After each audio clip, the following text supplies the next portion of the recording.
Well, hello again, ladies and gentlemen. I hope you can hear me okay. We did a little switching around since we had some time after the stream being slammed. Uh, we raised the camera up a little bit. I'm just trying to get the new sign back here to not wash out, let's see, with white in the middle here.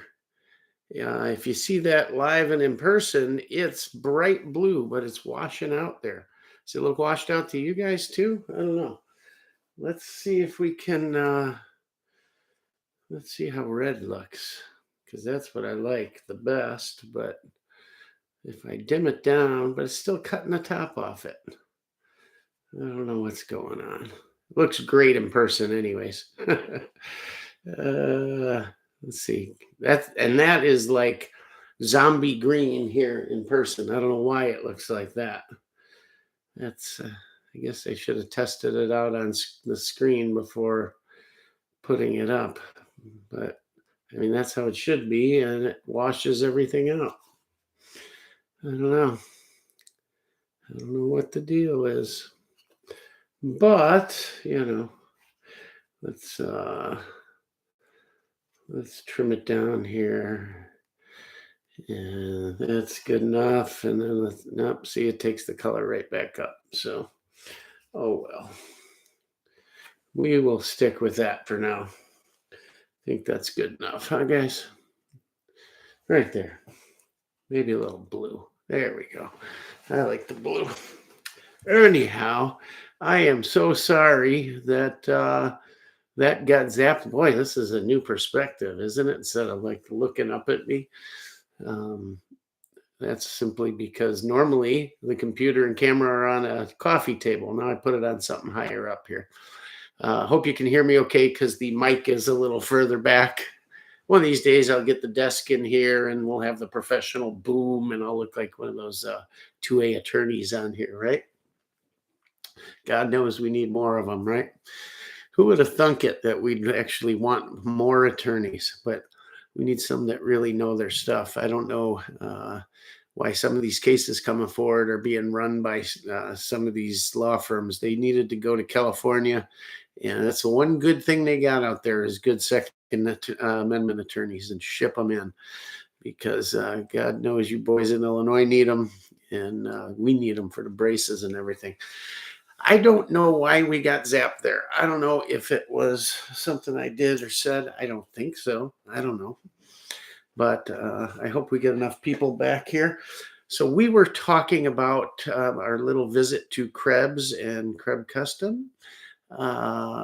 It was good to see Breezy and everybody. You like the logo there? Pretty cool. My daughter got me that, and son-in-law got me the metal sign for Christmas. And rather than just hang it on the wall, I had an idea. So ran over to the local big box home improvement store, got some wood and broke out my chop saw, my table saw, and basically made a big box, screwed it to that, even antiqued the screws, left it kind of rough, but stained it with an AK color stain and shellac. Of course, why not? So it's got a Romanian look to it, sort of on the side. You guys can't see it. And then I made a back for it and put the LEDs in, put a grommet for the cord coming out, and used a little brad nailer to nail the back on, but I should have screwed it on there because I need access should they go bad, which the cord actually moved in there and I had to take a hot glue gun and through the front and sort of glue it down. But it came out good. It's not showing right on camera, though, these LEDs. I got to turn it way down just to get it to not have the hot spots like in the rifle here. It's real light. If I turn it up to normal levels, it whites out in the middle for some reason. Especially on the red, and the colors don't show true to form. Like the green looks really cool. It looks like a zombie green. And I'll show you real quick what it looks like, but nowhere near. Think about like the color from Monster Energy drink. It looks really good, but look, it looks like pastel or something. I don't know, but if I need a better camera or software or something. But for now, I don't know. The red looks pretty cool. We'll leave it on red for a while. Anyways, I hope you guys like it. It's pretty cool. I was hanging it at about midnight the other night. My wife sleeping upstairs, and yeah, that went over good when the dog started barking. Anyhow, I was telling you guys about our trip to Krebs and being able to shoulder this rifle, ZPAP, equipped with all the Krebs good stuff, handguard, safety, four-prong muzzle brake, hoe grip, Krebs AK or buffer tube stock adapter, Magpul stock, all the works. And it was one of the most solid, just the whole package worked great together. And the thing I was most amazed with was the Krebs peep sight. When I tell you the best sight picture I've ever had and the fastest, I believe it's as fast as a red dot. Anyhow, that's what we're going to do to ours, and we're going to bring you a video on all the stuff we put on it. Can't show you how to put it on, but we will bring you the handguard. You guys, and some of you guys have seen this stuff before. Of course, his safety is world famous, but we'll do the safety, the stock adapter, the whatever grip. I am going to use a Magpul K grip. I love them, and we'll use a Magpul stock too. I think CTR with the real angled wide top. Just great cheek rest. Of course, that peep sight, greatest thing I've ever seen. I don't know why I never noticed before, but it's just really good. And we're going to do an IMS system, which is still the Krebs 4-prong, but comes with a compensator. I can use his titanium muzzle brake, either long or short. And of course, it'll take a Liberty can. So kind of a cool setup, and I can't wait to do it. That's what I've kept it with that beautiful maple wood, but it's like a duplicate to so many other Yugos I have. And I found and Krebs UFM handguard, just fabulous. It's gonna be. I might do the long handguard. I don't know. I got to see the weight and how it feels, but God, it was just so solid and so nice. And you guys are going to see it all. So we hung out with Krebs. He was teaching some 1911 expertise in working with the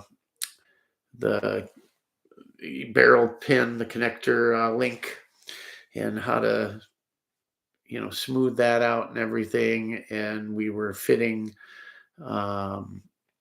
the bushing and all, and just to sit and learn from him was amazing. So maybe we'll I got an idea of doing a video with a Rock Island Armory cheapo 1911 and doing a Krebification. Might be kind of cool, huh? We'll see. Anyhow, so we're hanging out, and Breezy was there from El Tenda's channel. He was in here earlier on the stream. It was so good to see him, and we're planning a lot more. We're going to get some range shoots together, and we're going to hang out with Mark again. I'm getting back to it. We were doing it almost every Saturday for a while, and we had so much fun. Me and Mark went and had a beer afterwards, a couple beers and a pizza, and sitting in a local establishment down there, having a blast, and all the locals know him. And it was fun. Of course, everyone's asking them questions about what's going on and everything. I will say this, guys, for all the new legal crap coming down, it's not just you guys that are upset and afraid, frankly, in some cases, confused, not knowing what to do. It's the manufacturers too. I had a long talk with Mark. And while he's confident that things will be okay, it was like he just wished that he's getting up there. He's a little older than me, and he just wished he could, in his words, ride off into the sunset doing what he loves to do every day.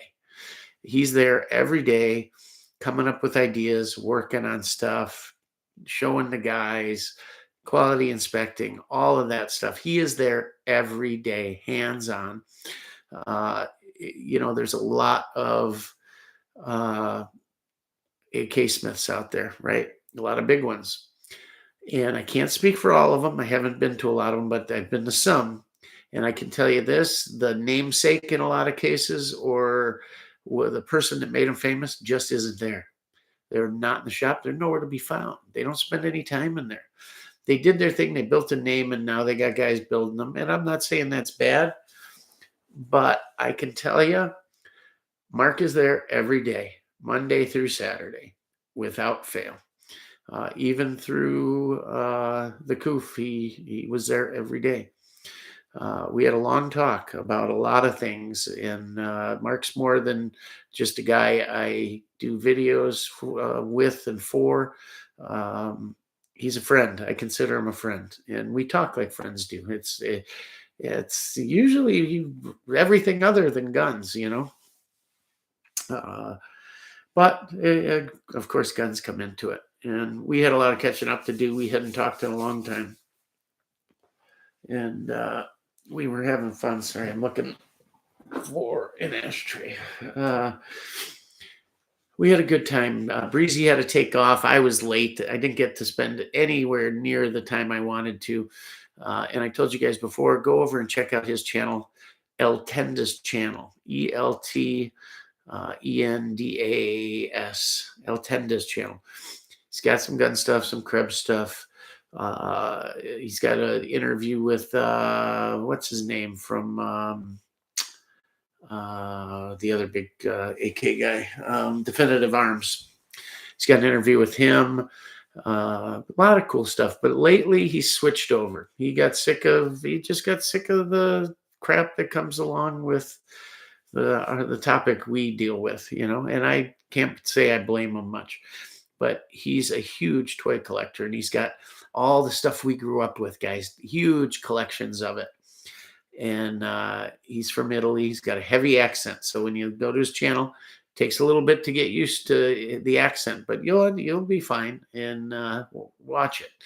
He does custom classic comic books, classic vinyl, classic movies, everything. I mean, you wouldn't believe it. His Instagram is awesome. Plus, his dogs are on there. He's got a bulldog.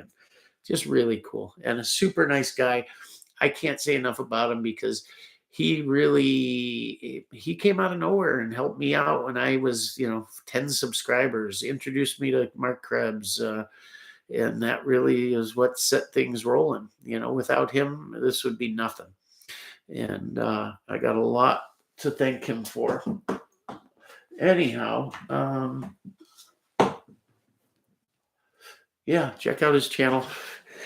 We're going to do a lot more range days. I got a video on a range day we did, I don't know, a couple of years ago. We had some DSA Arms had given him an FAL to bring. I had a bunch of stuff, and we filmed a range day shooting the stuff we wanted to have fun with. It wasn't meant to be a video. It was 4 or 5 firearms we wanted to bring with, and we wanted to shoot. We wanted to have fun that day. And we filmed each other and put a video out, and it's just us at the range having a good time. And we're going to do a lot more of that. He was part of the 9x39 project Mark did. Man, what a firearm that is. Probably the quietest suppressed gun I've ever fired in my life. Check out my video on that. It is movie quiet. And what you hear on the video, I'm not smart enough to doctor up videos, right? Some guys say, oh, you need the sound meters because they could be bullshit and this or that. Nope, that was it. amazing, absolutely amazing rifle. And if it wasn't for the ban on ammo, I would own one for sure. I could get enough ammo to last my lifetime, I'm sure, but I don't know. I don't know. It's a neat gun. I would take it definitely over 300 Blackout any day of the week. That gun was made for Spetsnaz, Russian Special Forces. And what a neat thing. Accurate, fun to shoot. We had a blast with it. Check it out. Mark's got a lot of other projects going on. I talked to him. We're going to do the videos on the accessories. That's what he wants to do now, and that's what I want to do. But I thought with the price of AKs going up like they have, used to be that you looked at a boutique AK, whether it's Rifle Dynamics, Krebs, whoever, and you thought, man, who would pay that for? I remember guys coming in my video about my Krebs KS-103 and going, why would you pay that for a polish job? Or they'd laugh at dehorning. And those are guys that just don't understand. They've never felt a Krebs rifle, a Rifle Dynamics rifle. And I'll put Krebs up top of all of them. They are glass. They feel more like a fine, better than an AR in most cases, but better than a Galil, they're just magnificent. And the finish and everything. They don't get it, but they used to laugh at the price, right? Why would you pay $2,000 and up for his flagship line? But his core line is built just like the others, just as much attention to detail. Just it's left for you to accessorize a little more. And right now, I think he told me 1,800. Maybe it was 2,000, but I'm pretty sure it was 1,800. Guys, that's what you'll pay for just about for any Arsenal right now, Arsenal or more, right? Anything you touch is $1,000, and 1,800 isn't out of line. I mean, Chinese guns are more now. Vepers are double. On and on and on, and you get a hand-built, all the right parts forged and good barrels and all the stuff. A lot of Polish parts, all quality stuff, hand finished. The finish is hand applied. Everything is done there. And like I said, Mark's there every day overseeing it. You're not getting, what they showed the Smiths. Here's the gun you're going to make, and you guys just pop these things out, and he pops in once every 6 months. No, he is there every day, down to the parts. Some of it is sent to other machine shops and whatnot, but everything is inspected by him. Before I left the shop with him, he was opening the FedEx box that had come and looking at what was there and what was in it and how it was going. I told you we went and had a beer. Well, ran into the guy that does the stampings for his safety. And he was telling Mark about different things and how many they were going to order and yada, yada. It's local. It's in his grasp, in his control. He oversees it. You're getting nothing but the best. And that's why I love him. That's why I'm such a fan. I don't charge Mark anything. I do it because I love it. And you notice my channel. Very rarely do I ever slam anybody. If I review something, it's usually something I have done a ton of research and purchased myself, and I review it. And because I've done the research and everything, rarely does it go bad. Now, if it does, I bring it up and we address it. But I don't not slam things because I'm a shill.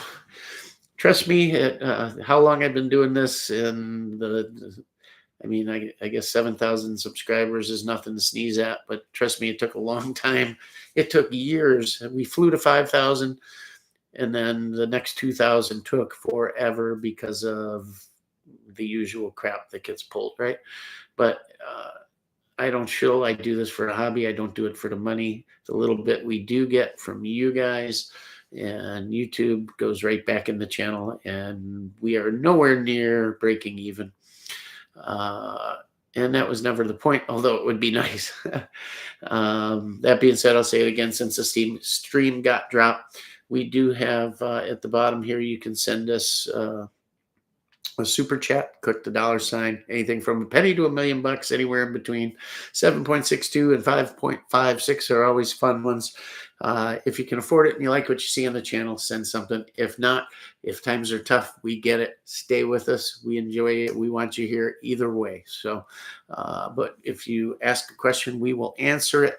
That's what we're here for. Normally, I don't get, oops, this new platform is a little shaky. I got to be careful. But we want to talk about what you want to talk about. So that's what we're here to do. That being said, let's go in and try not to shake this thing and see who's here. So Joe is back to number 1. He beat Chase in this time, but Chase beat him for the day. I'm trying to get the chat to move, and it won't move. Maybe there's not any more questions. I don't know. Let's see. I guess that's it. So Joe's here. Good to see you, King of Kalash. I don't know about that, Joe. No, the king is Mark. And oh, by the way, I got a video that we're going to drop after this. A little teaser. I didn't shoot a video while we were there. It was just, I hadn't seen Mark in so long. I just want to spend time with him and Breezy and have a good time and get back to where we were, kind of. So no video. However, we're going to review a rifle he has, and several people have talked about it here. Several people, I think it's their, how would you put it?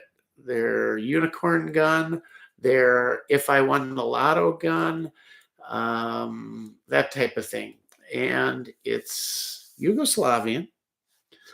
It's from Zastava, and it's the heaviest damn rifle I've ever picked up. Can anybody guess? Well, we're going to drop a video after this with a little teaser and some fun stuff I did, but we're going to bring you a full video on it. Don't know if we'll be able to shoot it. Oh, jeez. Silly boy. Way better than that. Way rarer and way more expensive. Oh, it's a black arrow. Oh, yeah. Black arrow, baby. What do you think of that? Man, to hold that gun, is it heavy? Holy cow. It balances on the bipod. And really, really cool. I walk in and I go over in the shipping room and I'm like, oh, it's laying on the floor. I'm like, hey, where'd you get this? And I'm like, is it yours or is it shop? Well, it's mine. Yeah, shop. I guess. I don't know. You want to buy it? Actually, he cut me such a deal that I might consider it. I mean, that's an expensive rifle. But for the deal he cut me, and I don't have a 50, it's very, very tempting. But he'll probably sell it before I get to it. He doesn't want to fire it right now because of the value, I guess. But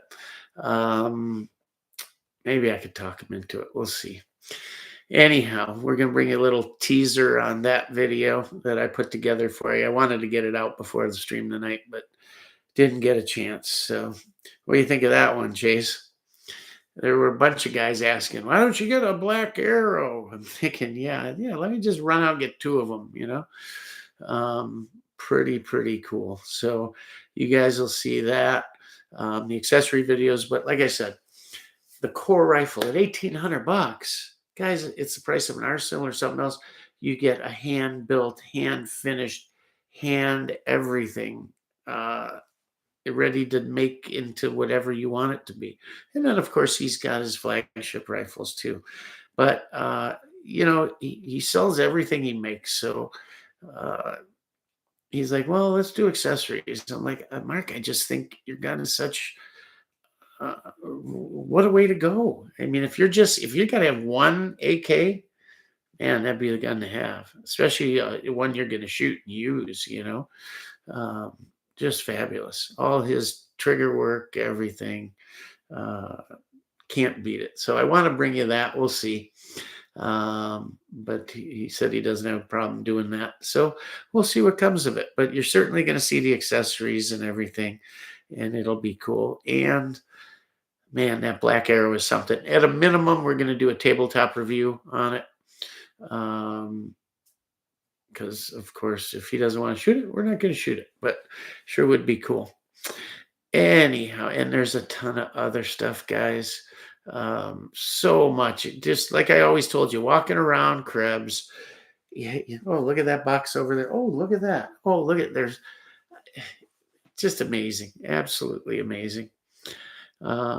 It's just heaven for guys, and of course picking his brain and watching him teach this guy all the ways to improve a 1911. I'd love to do a little series with him, taking a Rock Island Armory basic GI special and completely smoothing it and making everything perfect on it and go from there. So anyhow, cool.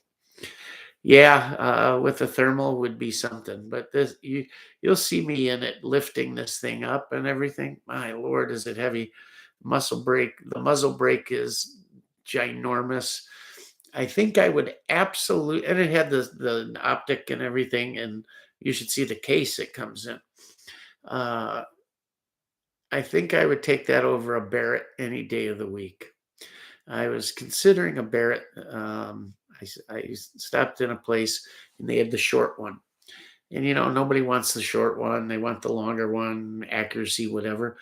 But there's so few of those things out that the short one being more carry, something you could actually think about lugging around with you, I guess.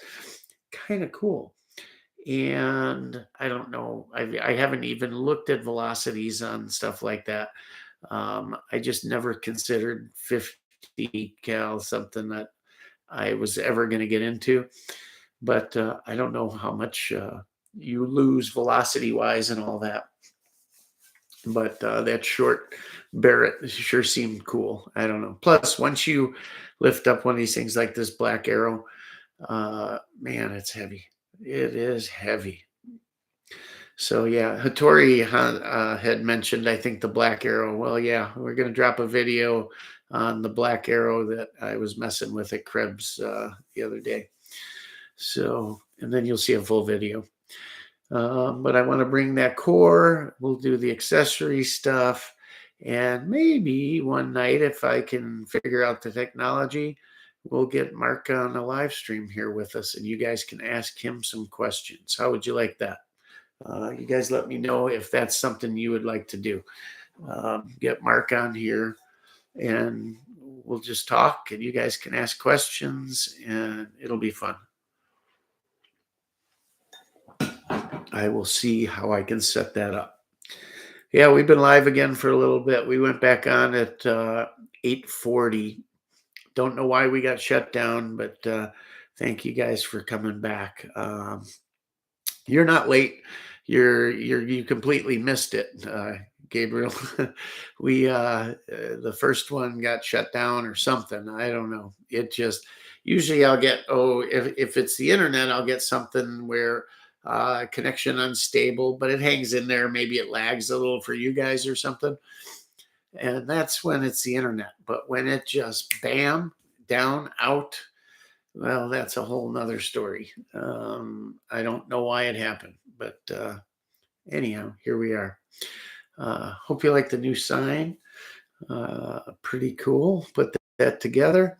Let's get back in the chat here and see. So Joe's here. Chase is here. Joe says, good to see King of the Kalashnikovs. Not me, buddy. That's Mr. Krebs. And he hates when I say it, but because I always introduce him in videos, the man himself, the king of the AK God, whatever. He's like, oh, stop, please. Uh, oh, he grew a beard too. I was like, wow, look at that. It actually looks good on him. But yeah. Oh, I started to tell you guys too, with all this new legislation, don't think it's just us guys. The manufacturers too, like Mark, it's got him down. That's everything he's worked for. He's confident that things will go our way. But, when you've been doing it so long and you get up in years, and like he said, I just wanted to finish out my days doing what I love every day, coming here and just working on stuff. And it makes him sad that it could be threatened, um, and sad that people can't enjoy what is their right to enjoy. So anyhow, don't think you're alone in it. Everybody has this thing hanging over our heads, right? But it's going to be all right. I'm sure it's going to work itself out. MZ says, finally found that peach Red Bull. Delicious, Rock. You ain't kidding. And my wife buys me about 20 a week. And yeah, I'm bone dry. And that was the last one in the house. So I am going to have to go out and get a resupply after I'm done with you guys. I don't know if you're like me, but you can chug that stuff. It's not too carbonated. The flavor. I hate regular Red Bull. Can't stand it. Tastes like cough medicine, right? This stuff, I want to spread the word and as many people buy it as possible because it was one of their, what do they call it? It's not just peach. It's peach nectarine. And it doesn't say special edition anymore. It just says edition. So maybe their special editions come and go. And I did not want this to go away. And there's still a lot of places that don't carry it. But when you find it, I should stock up. I should buy cases and cases and cases, similar to like steel case ammo, and just stockpile it away. Because I literally don't know what I do. I'm impervious to the whatever's in it. I don't get jittery. I drink that, and then I start in on coffee, and I go all day, one or the other, till the minute I go to bed. I finish the last one. I drink a pot of coffee between 8 o'clock and bedtime. I mean, it just doesn't faze me. I don't know. I don't drink it for the caffeine. I drink it for the taste, the coffee, the Red Bull. I just love it. And it's great. I'm glad you found it, and I'm glad you like it. If you guys haven't tried it and you say, oh, but I hate Red Bull, try this stuff. It's wonderful. So yeah, we got to have a Black Arrow live and in person. Got to mess with a little bit, and it was cool. So we're going to bring you at minimum a tabletop and go from there. Can't remember who was asking about it, and they were like, oh, that's my dream gun and this and that. Pretty impressive.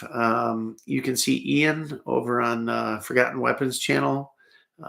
He took one to the range, and I think he put like 3 rounds through it, and he was like, man, I just can't take this thing. He's like, between the recoil and the concussion, even with the brake and all, he said it's just it was all like he was saying he can feel it doing bad things to him. Like you ever shoot something really heavy firearm, or standing near someone shooting a 50 or something like that, and you feel that concussion? Well, have you ever taken it to the head almost, or not ready for it, and you're like, oh man, that literally rattled my brain, or where you felt like, oh, that isn't good. I can't stay around here all that much longer. It's something, and I'm sure it's doing something. It's not good for you, that's for sure. I mean, if you've been thumped by somebody with a brake next to you at the range, well, multiply that by 5 or 10, and that's probably where you're at. I drink a 16-ounce Red Bull every morning. Gonna seek out the peach tomorrow. It's I don't drink anything else. They had an apple fig at Christmas time. That was I love apple anything. And I'm like, "Oh my god, apple, this is gonna be magnificent." It's interesting with the fig. It's probably my second favorite. If you can still find that, it was a Christmas thing only, I think, and most of it's gone away now, but if you find that too, try it. The fig might be a little weird for you if you don't like it, but it's good. But this peach, oh man, uh, out of this world. Let me tell you, it's peach nectarine. What do we talk? Do we even talk about guns anymore? I don't think so. We talk about Red Bull. We talk about I don't even know making signs. All that good stuff. If you guys missed the first stream that got shut down, I was talking briefly about some of the legislation and politics, and I don't want to hit you up with like every other channel, and I'm not going to. But all I said was, and I'm not giving legal advice here, just giving my perspective on it. A lot of people are confused. What's going to happen? It's going to go away. Yeah, I think it's going to go away. I think we'll get restraining orders. I think it'll be gone, hopefully sooner than later. That being said, you got options. What are you going to do? Well, me personally, all I can speak to is what I'm personally going to do. Obviously, I'm not going to turn them in. Obviously, I'm not going to destroy them. But I'm going to remove the braces and get them out of my possession and go along till it all goes away. That's what I'm going to do. That's the safe route. That's the legal route. That's what we're going to do. Do I think it's going to go away? Absolutely, I do. But would I ever risk anything like that? Absolutely not. That's not to say I agree with it.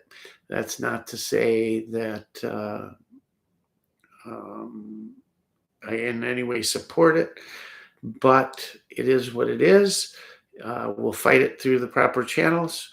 And there's some really good people at work on it. And I believe it will be gone. So that's what we're going to do. Yeah, everybody's their own person and has to make their own decision.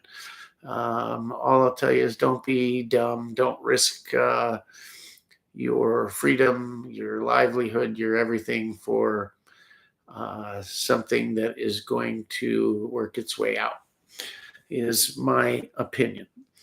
Now, later on down the road, if things get worse or whatever, well, then there's other decisions need to be made. But for now, we follow it.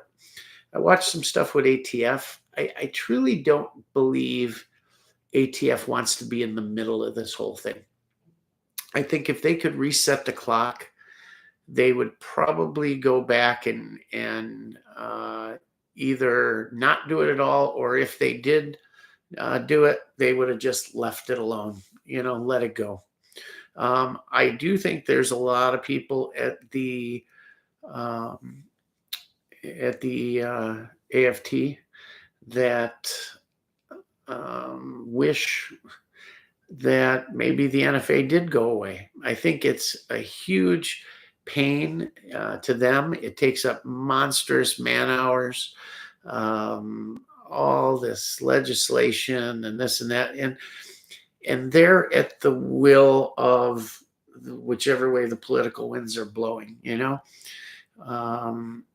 That's not to say there haven't been leadership there at times, I guess, or maybe currently, I don't know, that want to follow the ways of the left and the Democrats. But I think at the end of the day, they would rather just do what they were put there to do, nothing more, and not have to make some of these decisions and other things. I think they would much rather be going after real criminals and, performing their duties within the Constitution without the outside pressure. Because at the end of the day, they got bosses and people they have to answer to, right? And when you got a boss, you do what the boss says, and they feel it. They feel it. There was an interesting interview with the ex-director of one of the departments there. And that's basically what he came out and said. I think it was on God Guns and God Family Guns channel. Go watch that video. Tell me what you think. At first, I almost thought it was sort of like shilling, but that I took it at the end of the day as the personality doing the interviewing is just a little goofy, lighthearted like that. But at the end of the day, I think this guy's pro 2A. He's now on the other side helping manufacturers and whatnot. And that's basically what he said he wanted to do. He wanted to help manufacturers and stay within guidelines and all of that. They don't want to legislate and do all these things. And frankly, I believe them. Now, there's different people in there now. I can't speak for that. But, it is what it is. Just my thought.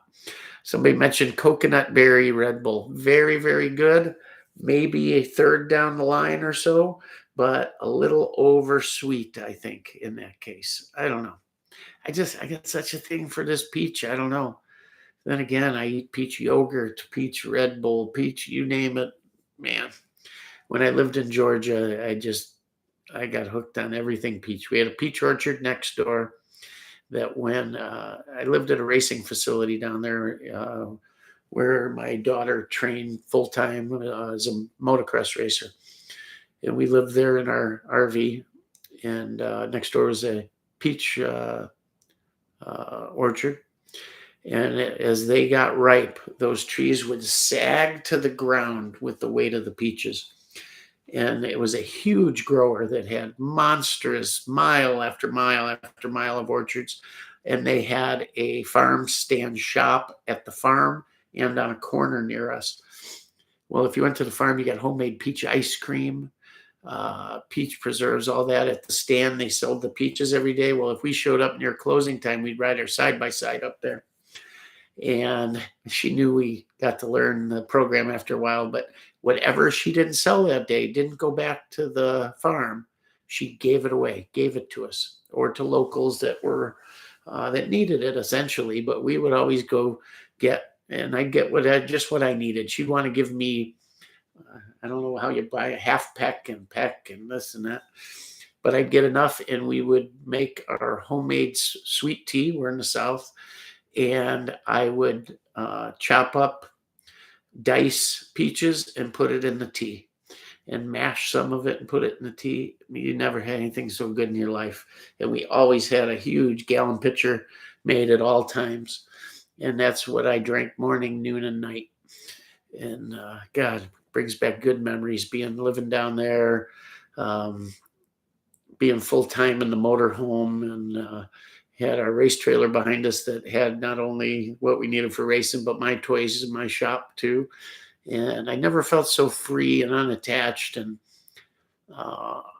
when you live in a home, you've got all these other things, and garage full of stuff, and a workshop full of stuff, and a house full of stuff, half of which you never use. We moved a couple times quickly, and stuff stayed in boxes a lot of times. And there were boxes I didn't open by the second move, and it had been 3 years. Didn't even open them up, threw them right in the garbage. Didn't need it. I don't even know what was in it, but whatever it was, I didn't need. Everything I needed was in that motorhome. When I hit the button and raised the shade on the windshield every day, I could be on a beach in Florida, literally on the beach in Cape Coral or Fort Myers Beach. And, I'm in Fort Myers Beach and I'm home. Next day I put the shade up. I'm in a Walmart parking lot in Tennessee, but I'm home. Next day, I'm in Alabama at a racetrack, but I'm home. It was the coolest feeling until I raised that shade to look outside, because I can make it as black as a tomb in there. It's you got day night shades and all that. A big bus. And it was the coolest feeling, because until I raised that shade, it was just another day at home. But then you got to see, look where, yeah. And we traveled so much and raced so much and moved so much that there were days where I woke up and I didn't know where I was till I opened that shade. And it was always kind of like a surprise to open it. But yet you don't feel like you're away. You're not missing anything.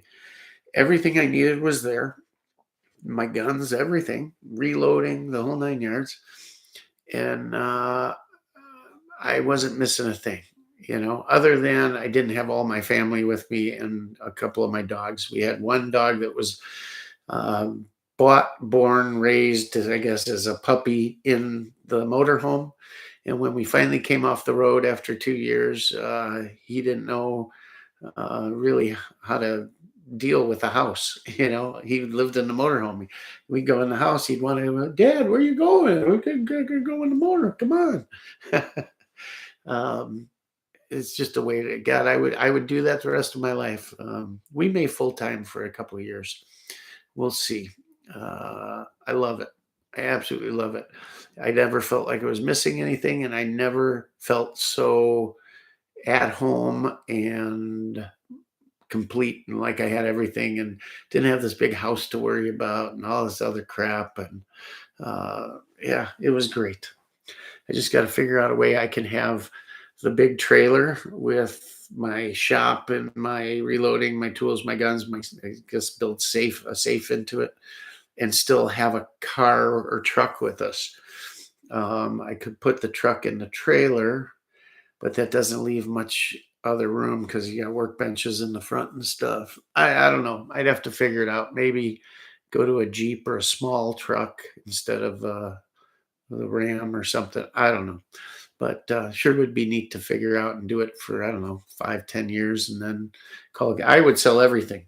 I would have no home, just the things we have in our home that I'd want to keep for later, rent a storage unit or put it to kids and get rid of everything else. No home base. But my wife would like a home base. So we'll see. I like the fact of not having to worry about anything else. So we'll see what happens. I don't know.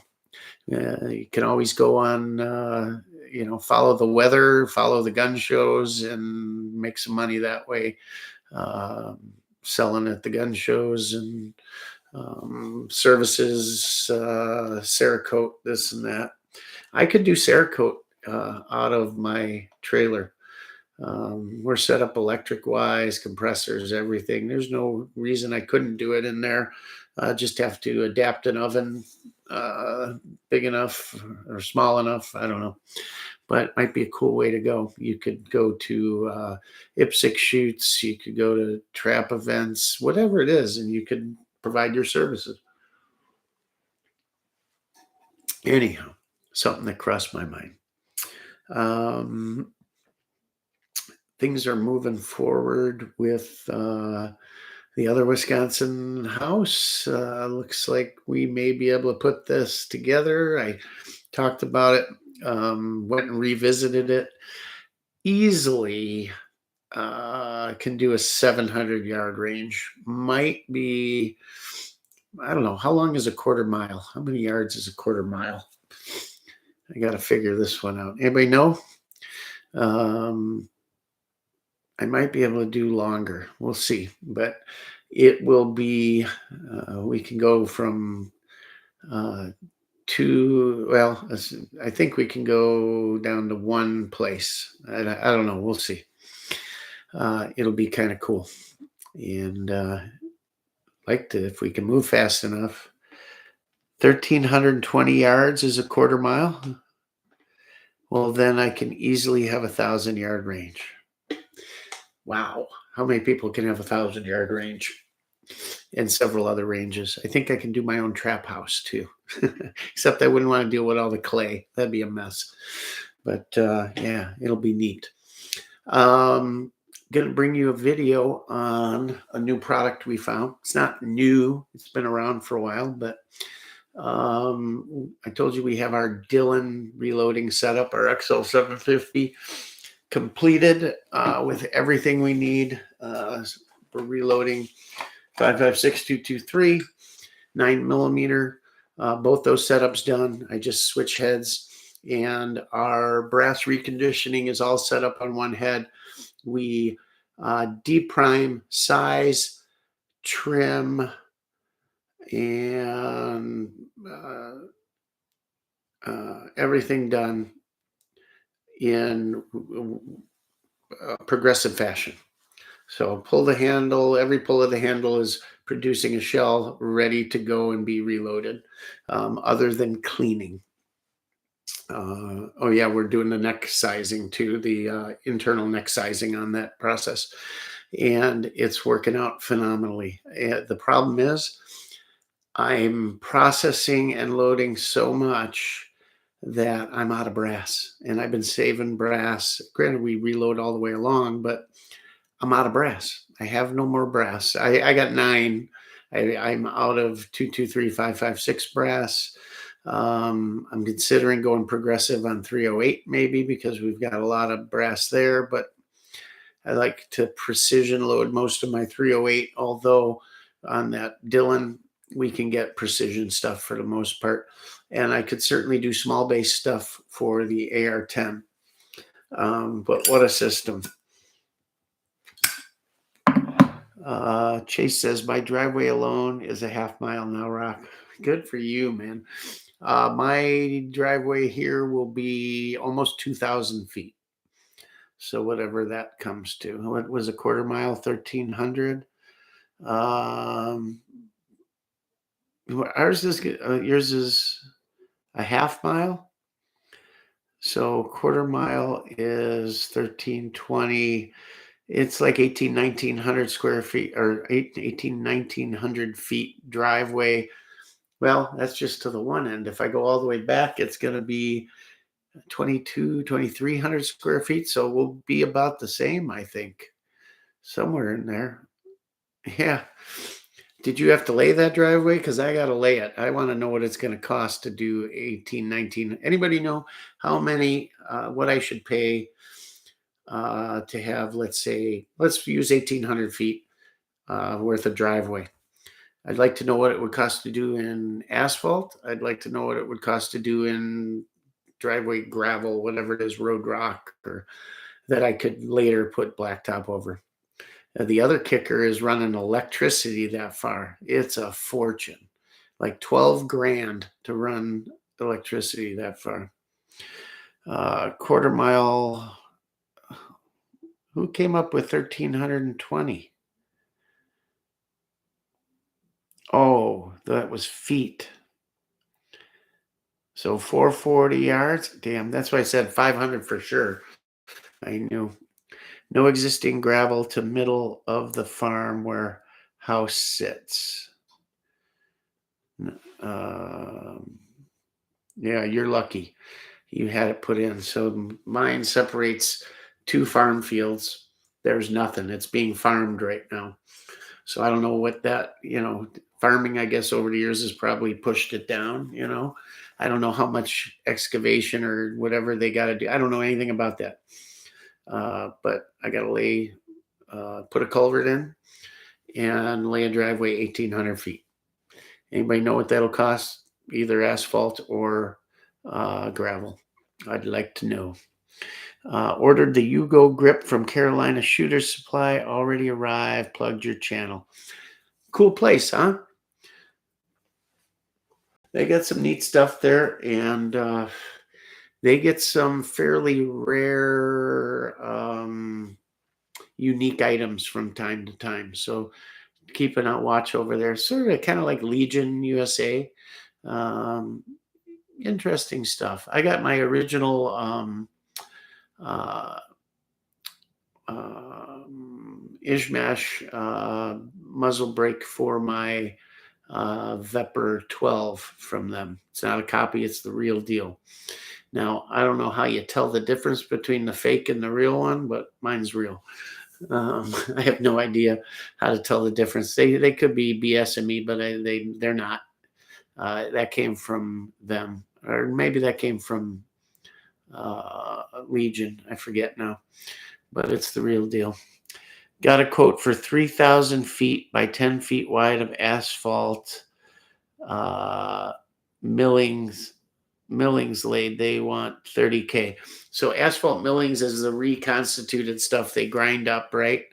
And they lay it down, and it'll supposedly eventually kind of congeal, form asphalt in the hot sun after a while and pressure, right? And that's what everybody's telling me to do, is do that. Because regular gravel or road gravel or limestone gravel or whatever it is they use, then I have that truck that looks like a farm truck that's been run through the mud every day because it's covered in yellow dust, right? So the 30K, yeah, and they were saying about 15 grand, I think. Going to refresh our gravel with 3 inches of crush and run. That crush and run is the asphalt stuff, right? Will be about 6K to do half a mile, another 2/10 because of the drive loops around. Yeah, I'm going to have more too because of that. We don't know how the house is going to sit and all that yet. I talked to an architect the other day, and tell me if you guys think this is worth it. And I'm sorry it's not guns, but we'll get back into it. That's what makes this channel cool, right? But it's planning for a range at the house so we can bring you guys more stuff and cool stuff, because we can do anything we want then on our property, right? I don't have to worry about range Nazis and all that kind of stuff. We can, I don't know, we can get crazy. And remember, Brandon had Kalash this. They Kalashed this, a peanut butter and jelly sandwich, slammed in an AK, shoot watermelons, whatever the hell we want to do. Not that I probably couldn't do that now, but we're not that kind of channel. But I would like to see what some different types of bullets do to some stuff. So that'd be cool. But we talk about a little bit of everything here. So yeah, that seems to be all the rage, that crushed reclaimed asphalt right now. The gravel isn't bad since it was done and probably untouched since 94. So we will be plenty happy with just a fresh layer of gravel in another 20 years. Yeah, at the one house, the lake house, we have crushed red granite, or rotten granite, they refer to it as. And depending who does it, and we've got a hell of a base down over 30 years now because we've redone it. They come out, they grade it, and then the dump truck backs down and they drop an entire stripe of it all the way up. And that's a long drive too. And do the whole parking area and everything and make it perfect. And it's gorgeous when it's brand new.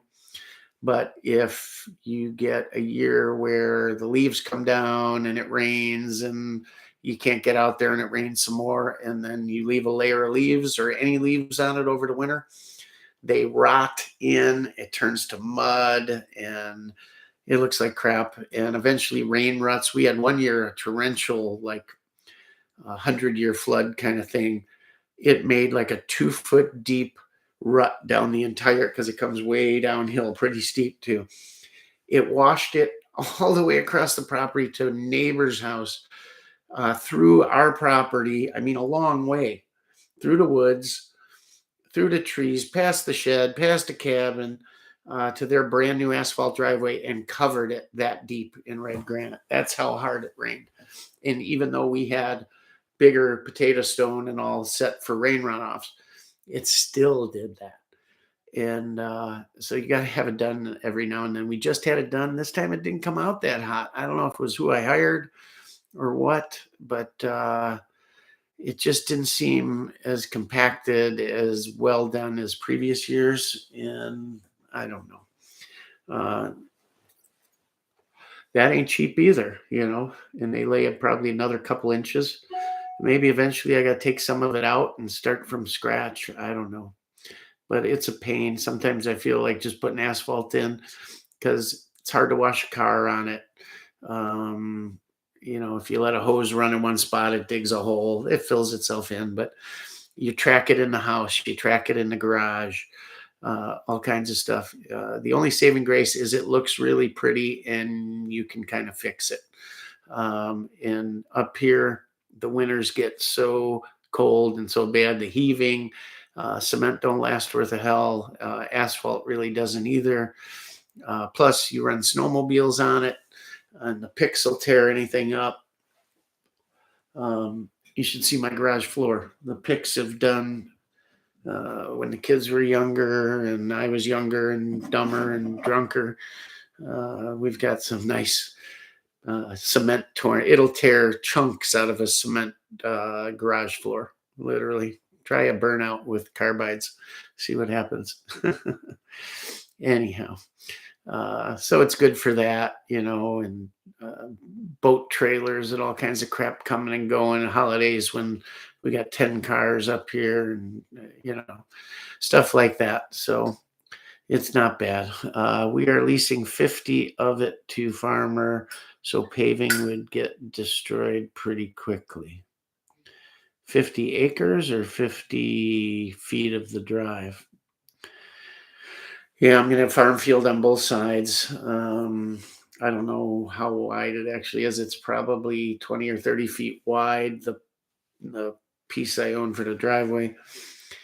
Thinking about putting all blue spruce down one side to block the snow. I don't know. We'll see. Or maybe maybe I'll run like split rail fence all the way down it. I'm sure the farmer wouldn't just drive over my new road. I would hope. It depends. We may buy one of the farm fields. So I don't know. It's all up in the air right now, but trying to get it worked out and see. But doing more tomorrow on it. More realtors and attorneys and all kinds of stuff. Road goes through the middle and turns at the end just to the house. We love the setup. It was blessed to find it. Where are you at? If you don't mind, I don't know how close you want to say, but state and county, town, I don't know. I don't want to dox you or anything. It's up to you. But I'd like to know near the bay in Virginia. Wow, Virginia has enough space to buy acreage and all that. Can't be cheap. Let me tell you. What bay? I don't know. I don't know Virginia or the East Coast. I've been there. My buddy's dad lives in Virginia Beach, I guess it is. I don't know. Anyhow, so that's the plan, and we'll bring you that. So maybe this Black Arrow would have a spot in my safe, and for the price he'll give it to me for, you guys would die. Put it this way: if I ever wanted to get rid of it, I wouldn't have a problem getting rid of it. But actually, between Potomac and Rap Rivers, leading to the Chesapeake Bay, interesting. Not familiar with Virginia. I know it's gorgeous. Parts of it similar, like I know upstate New York is absolutely beautiful. It just, anything on the East Coast out there scares me, man. Look at Manchin might run for president now. Could you imagine that? You're going to switch parties. Oh, really? I'm sick of having to rely on his vote for things, East of Richmond. Okay. Well, interesting. I'm glad you got your dream property. There's something to be said for that. I had my dream property and then somebody built behind me. And my fault. Should have bought that property. But there was a little piece in between us that I couldn't buy. And I thought, well, what am I going to do with that then? If I could have bought what was between the two, I would have. But thinking back now, the piece in between us is never used. I never worried about it. No one was ever back there.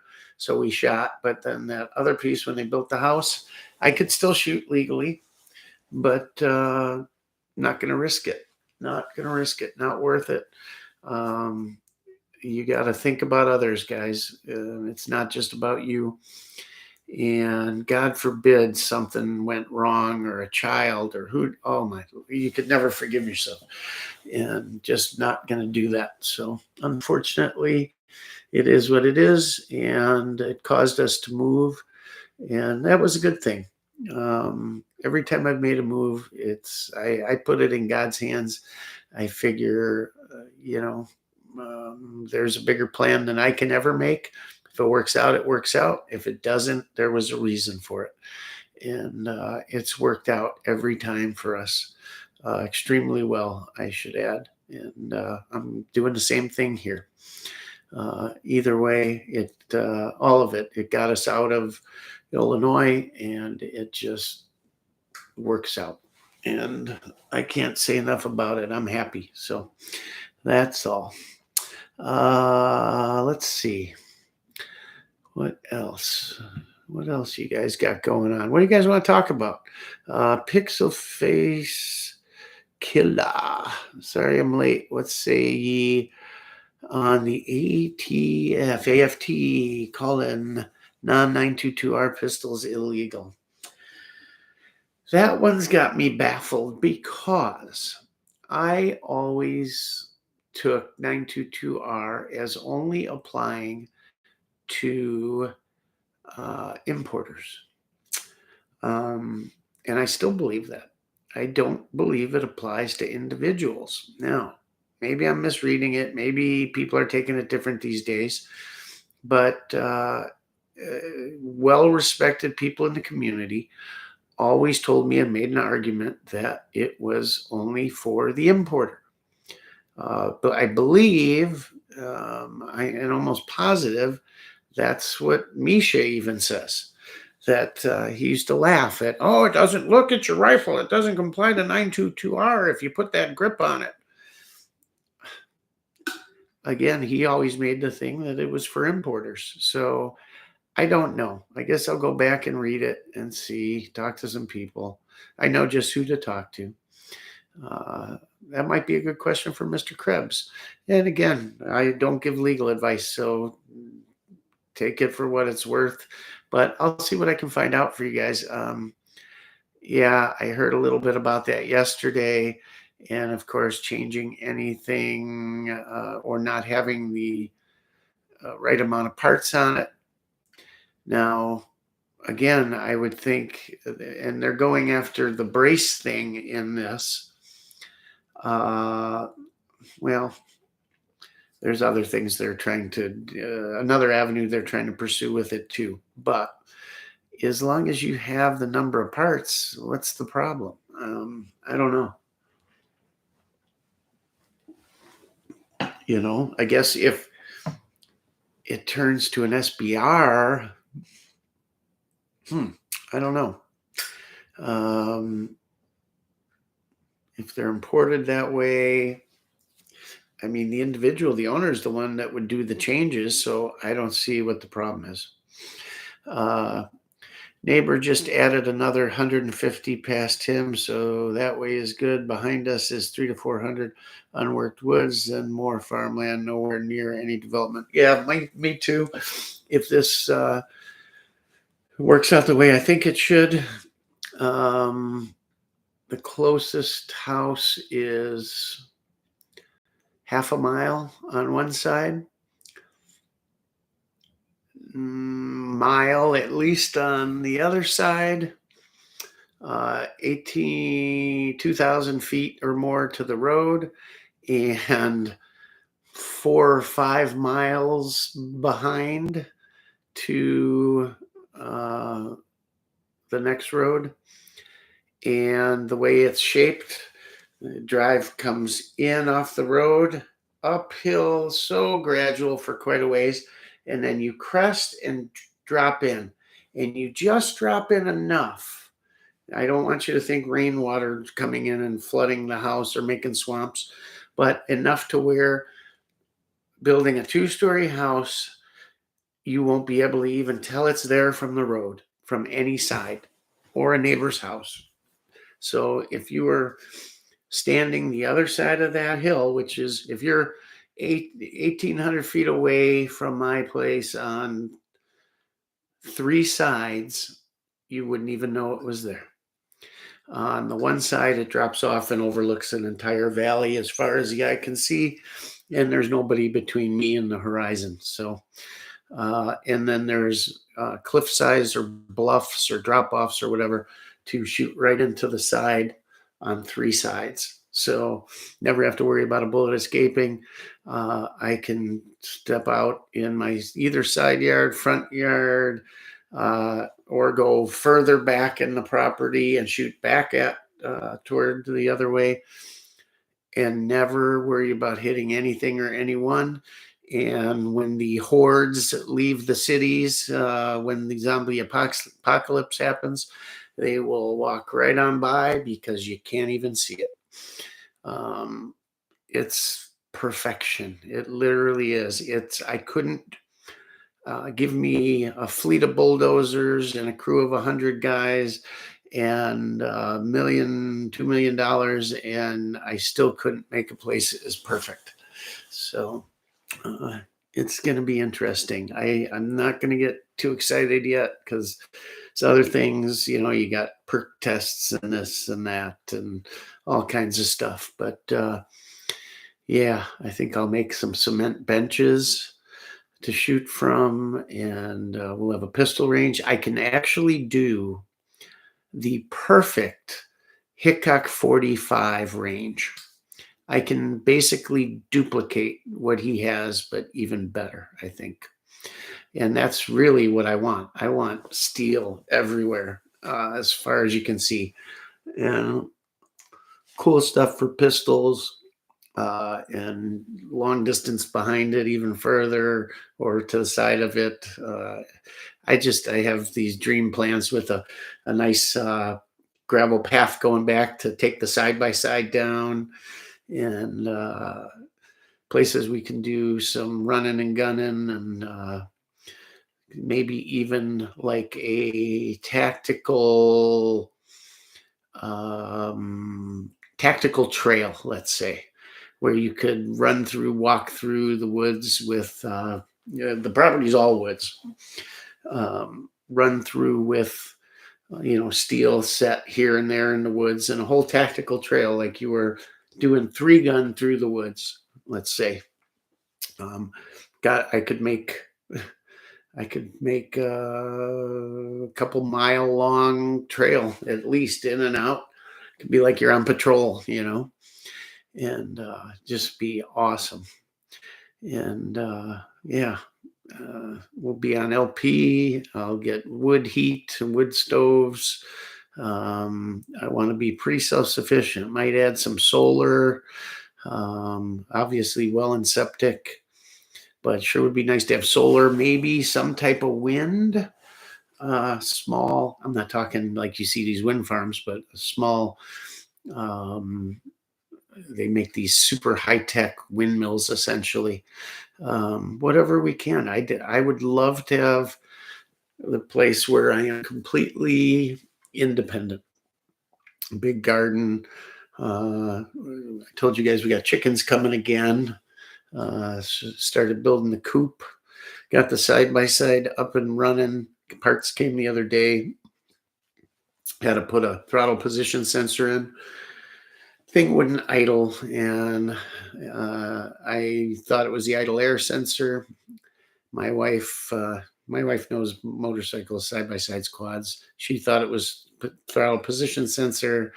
While I didn't think that was it, she ordered the parts. She was our parts person while we were racing. She would do our parts order every Monday for get ready for the next weekend. Anyhow, the throttle position sensor came, and I go to take the old one out, and there's a broken wire going to it. It's a 4-wire system, and one of the wires was broke. And I had to get a kit to remove the wires from those plugs, these tiny little wires. And now I got to get the right fitting to recrimp and solder the one wire to it. I still think that that's not going to solve the idle problem. I think our idle air thing is sticking. Anyways, I'm telling you this for a reason. So the side-by-side is a Honda Big Red. It's right before they came out with the Pioneer. So it's got a big hood on it. It's 700, has a car transmission, no belts, nothing like that. It just goes. I can count on, I think I've put it in 4-wheel drive 3-4 times, even in mud, heavy hills, trails. It just goes no matter what. It's got 4-wheel low. I can lock both differentials. It's got a dump box. It's a utility side-by-side. It's nowhere near a sport, but it's got good travel. Snorkel kit on it. You can make the thing float in the river. You just got to be careful. It'll flip sideways if you're doing things very easily. But had it forever. It was our pit vehicle for the races and all. And it's pretty much like new, but replacing a few things, getting it back up perfect, detailing it to the max. And it's normal. Most of them were red. This one is camo. And when I say camo, it's just the hood and the two sideboards of the bed on the Hondas, the doors, the tailgate, the rest are all black. Bumpers are black, grill, everything. It's got a top, a windshield, all the other crap. So the camo is the most hideous camo you've ever seen. Look up Big Red. I guess the last year was 2014 for them. Anyways, it's like this desert tan, camo, brown, ugly, looks like bark kind of. Anyhow, the channel is, our color is OD green, right? So we are, I'd like to Cerakote it, but I don't have an oven big enough for the parts, or for the hood, I should say. But at a minimum, maybe we'll wrap it. I don't know. But we're going to do the hood and those in OD green. And right in the middle of the hood is going to be a big white star. The doors are going to be done OD instead of black. White star on each door. And it's going to be and then on the bed sides, it's going to say Rockford Ordnance in that stencil pattern. And we'll put a couple other cool numbers on there, like the Jeeps had and whatnot. And it's going to be our Rockford Ordnance mobile. And we will use it in videos, kind of like Iraq Veteran 8888 did. And it's going to be our tactical OD green retro Army Jeep side by side. It's going to be cool. And we'll bring it to events and stuff like that. And yeah, it's going to be cool. So got that. Should be done mechanically tomorrow. And then it'll be detail it up and then get the paint done. And we will bring it to you as soon as it's done. And that's going to be cool. So we're RO and everything. Rockford Ordnance, everything's getting together because it's all leading to something, guys. It's all leading to something. You'll see. It's going to be cool. So look out for that too. Gonna have to make a gun. Wouldn't it be cool to have a 50 mounted in the back of that thing? That'd be kind of cool. It's gonna have something mounted. Oh, and we got heat in it too.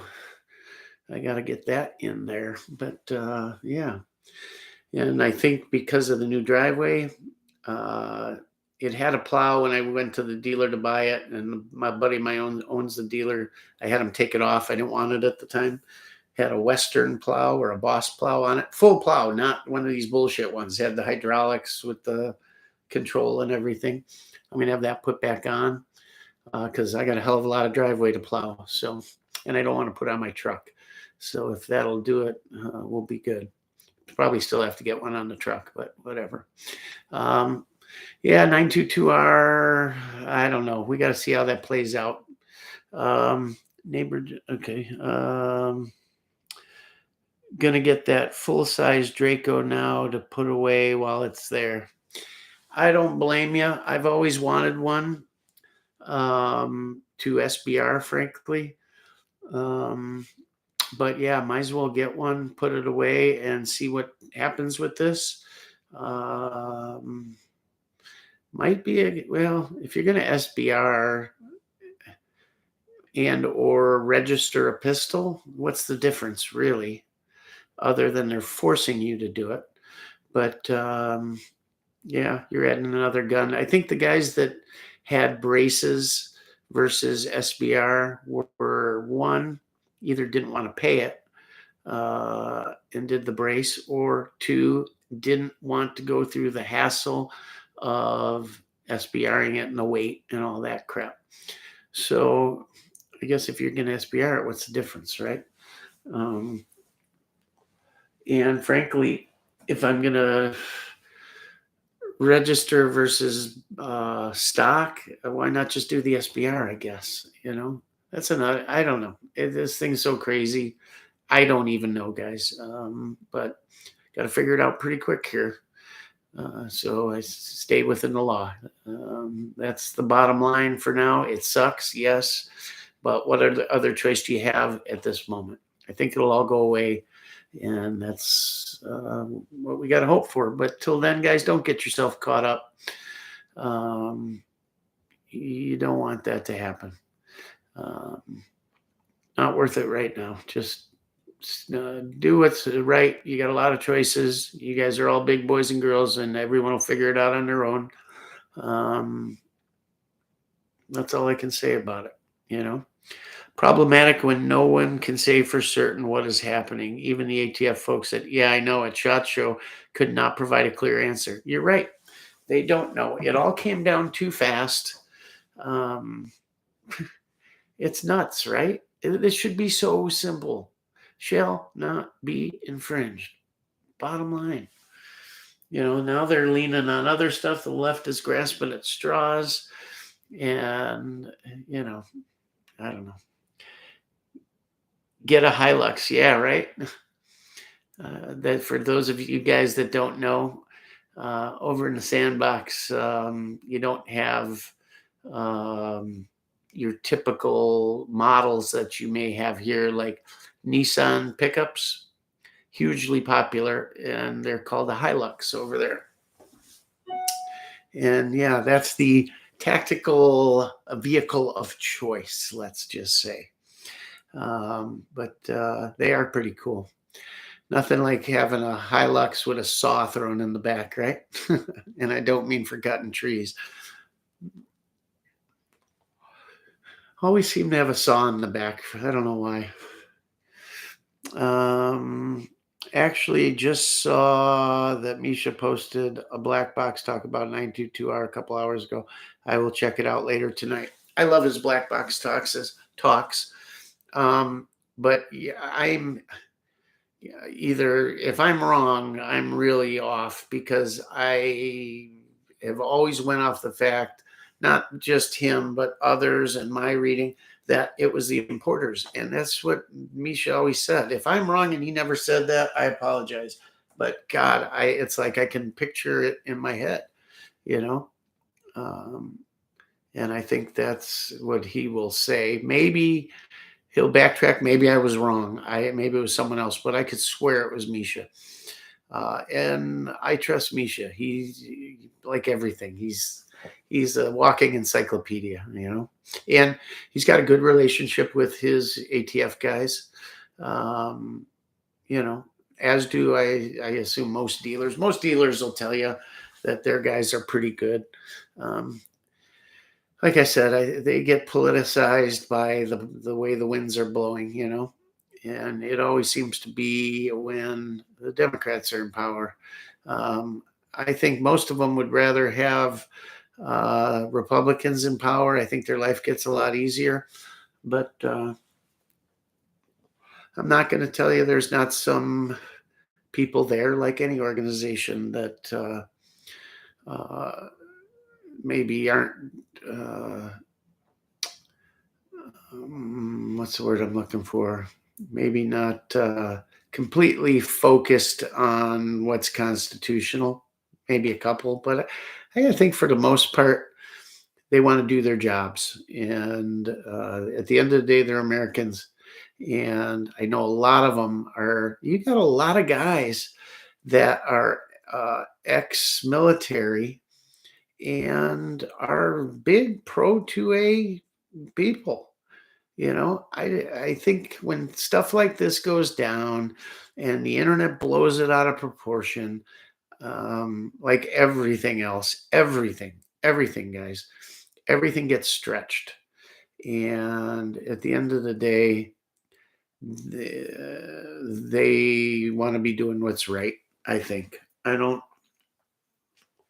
see them as this rogue thing. Now, leadership may be different, I don't know. You got to remember, they answer to people too. And you would hope that they try their best to change anything that's not right to the best of their ability, but who knows? But I think you'd be shocked at the average agent out there. I think they want to help. I think they want to do what's right. I've heard from many FFLs I know that they got great relationships and that they want to help people do the right thing. Um, in no way, again, you don't take this the wrong way. Don't take it like I'm saying any of this is right. All I'm saying is they, I'm sure, get heavily influenced and pushed by the powers that be. So, anyways, Toyota, that's what I'm sorry, not Nissan. I knew Toyota. I don't know why the hell I said Nissan. Oh, I know why. We were putting a hitch on a Nissan today. That's why. Uh, yeah, Hilux, same thing as the Tacoma. Um, it's just their version over there. Working for the ATF is a choice. There's no good ATF guys. It is a choice, but I don't believe that there's no good guys there. I don't believe that. It is a choice, but you don't know when they came in. Maybe there's guys there that came in because they want to make a difference. Who knows? I don't know. It's like all these shootings that happened. It's again perfect timing, right? It's amazing the timing they have, isn't it? I'm not even going to get into that, but you know my opinion on that, right? I think the money that is being spent in attorneys and the time and probably overtime for government officials and ATF officials and all the lawyers and organizations involved, if they all pooled the money and spent it on mental health and stopping these people that do these things, we could solve the problem. And I've told you what I think the problem is all along. Last week I told you, when I was a kid and we'd go to high school and it was Tuesdays, we met with the hunting and fishing club in the fall, and the teacher that moderated it would take us pheasant hunting every Tuesday. So Tuesday mornings, 6 or 8 of us would walk into school with our shotguns right in the front door, right past the headmaster and dean, say good morning with our shotgun in the case, put it in our lockers, and go to class. When the bell rang at 2:35, we ran like hell to our lockers, grabbed our shotguns, went to the English room, met Mr. Bandicari, and jumped in his van and went out pheasant hunting. And nobody thought twice about it. Most of us that were in that club grew up with fathers, grandfathers, everybody in the family hunted or shot sport, one type of competition or another. We all had access to everything we have access to today. ARs, FALs, AKs, SKSs, you name it. And, I can honestly say that the conversation of something crazy like that never ever came up, was thought about, talked about. It was if somebody had told us then what goes on now, what? Are you insane? I mean, we all had open access to it. In my day and age as a kid, in my parents' household, you know where the gun storage was? The corner of my bedroom. There were 10, 15, 20 rifles, from hunting guns to modern sporting rifles to AK-47s in the corner of my bedroom from the time I was 6 years old till the day I moved out. And I never once thought of touching them or playing with them or anything. It just didn't come up. Didn't happen. You wouldn't do it. Not only if you had thought about it, your first thought would have been, I will get my ass kicked. That will be the end of my life. As I know it, my father will, that'll just be the end of things. You never thought about it, nor did you want to. Why? Probably because I was exposed to it from the time I was 8 or 10 years old. And my father took us to the range and We shot all of these weapons from a young age, learned to respect them, learned what they do, learned what the consequences were. And as a kid, you thought, jail, oh my God, oh no, I can't go to, what would they think? What would happen to me? Today, it's an honor, I guess, to get to go to prison, for whatever. I don't get that. But again, the thought never crossed our mind. And like many of you, we were exposed to it from a young age. There wasn't the curiosity. There wasn't things need to be locked up because the kids might. No, you knew. Yeah, and what does it all come down to? There's two things it comes down to.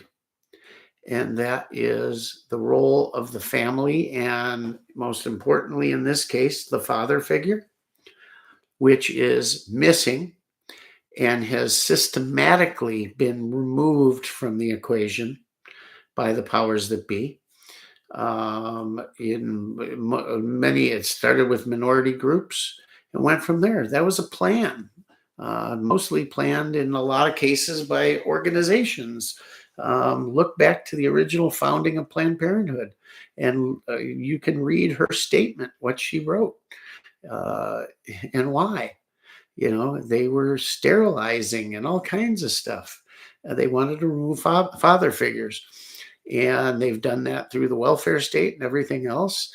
And then social media and on and on. It's become a lifestyle, and it was pushed and popularized and everything by the powers that be, because you make them reliant upon the government then, instead of relying on the family, the mother, the father, to raise a family, support a family, and teach a family morals, ethics, a good background of religion, and right and wrong. And the two things that cause all of it are lack of a father figure, lack of family, and lack of a base in religion, whatever that religion may be, whatever you think of religion. It's not just the religion, but the community that comes with it, and those differences and between right and wrong, and the morals and ethics of it all. Those are the problems. You bring those back, get those under control, and you solve the problem. Social media could still exist, and would not be the problem if it did not promote the things we're talking about. Or at least if there was equal comment and pressure from the other side. That's just how things work. That's how civilized societies work. There are units, family units, community, neighbors, friends working together. The old saying of "it takes a village to raise a child" is absolutely true. Absolutely. Today, if a neighbor down the block swatted your kid because he did something wrong, your kid would run home and tell the parent, and that parent would either call the police or an attorney, rather than go down and go, "What do you do?" "Oh, really?" Blah, another one, right? It wasn't looked as a bad thing back then. If you got out of line, you damn straight went. You were just as afraid as of the neighbors you were your own father, right? When your mother said, "Wait till your father gets home," it meant something.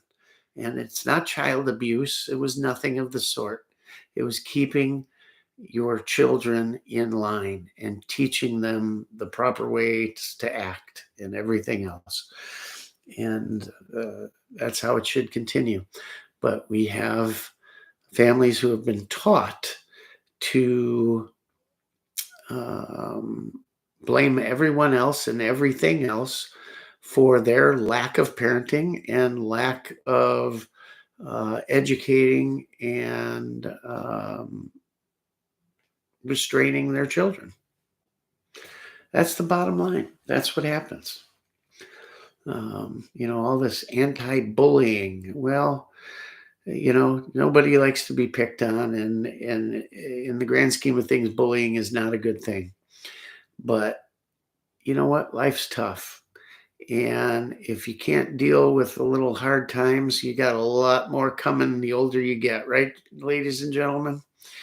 And sometimes I almost think that because I put a lot of thought into this. And one of the arguments or things I think about is okay, I would never like to see my child bullied. No one would ever want to see their kid come home crying, right?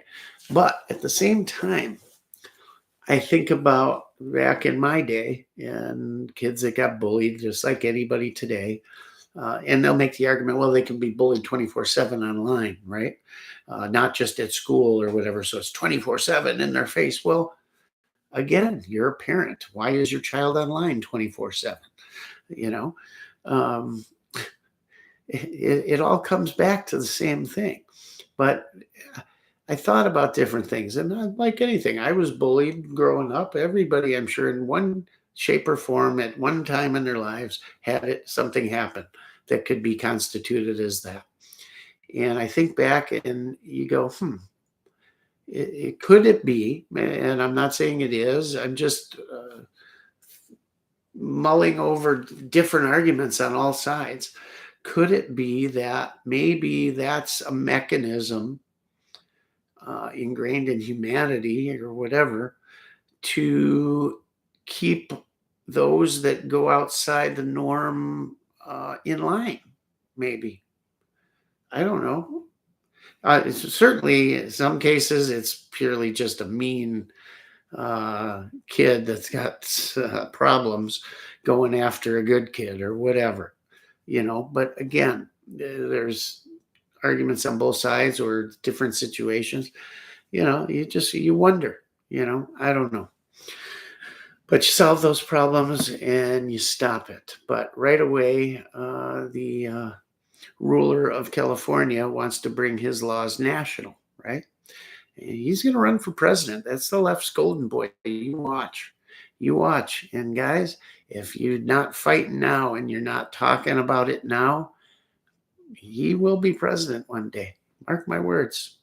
It'll never happen. Yeah, that's what you said this time around, last time around, this gun law before, that gun law. We keep saying it, but yet we do nothing about it. Rabbit Hole Reviews. Hey, Rabbit, how are you? You got here a little late, but we got a video coming out on the Black Arrow. Just a little teaser video for our full review, but spent a little time with Mr. Mark Krebs at Krebs Customs. And man, what a lot of cool stuff to go through. And we're going to be bringing you all kinds of good stuff. Mark's doing well, boys and girls. And he's churning out ideas like crazy and just a lot of cool stuff. Check out his core rifle. Pretty cool stuff for the money. Pretty obvious that the latest rule was written by the DOJ, not the ATF. My point exactly. And DOJ, yeah, well, you know where that's coming from, right? Ross 77 is here. Good to see you. It's pretty obvious this latest. Yeah, that's who wrote it. You are spot on, Ross, as usual. I was just following orders. I get that too. I get that argument. I know. That was used at Nuremberg quite a bit, wasn't it?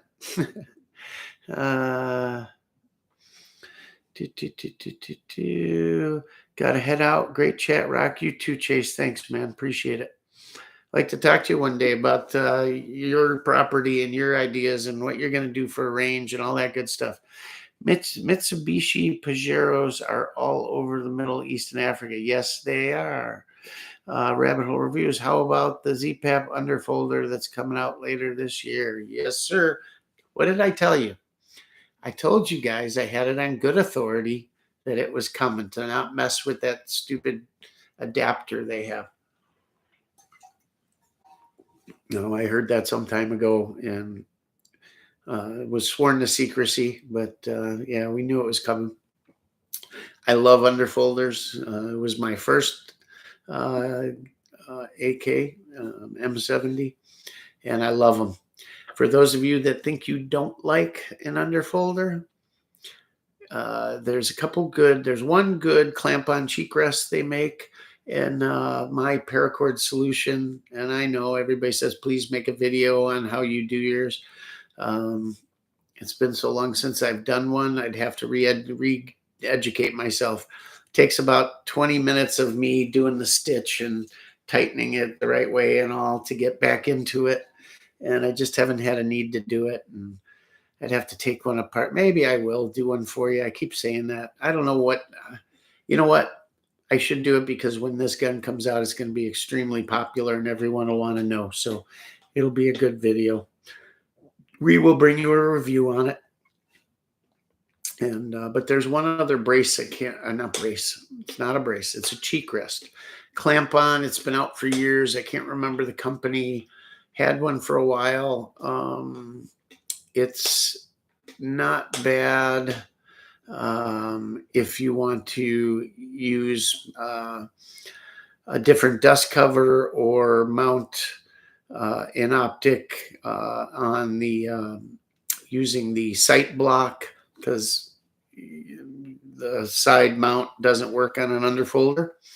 But if you want to mount an optic that's going to be higher, these cheek rests are a good way to go to get the get your sight line up, because otherwise you're relegated to using the irons.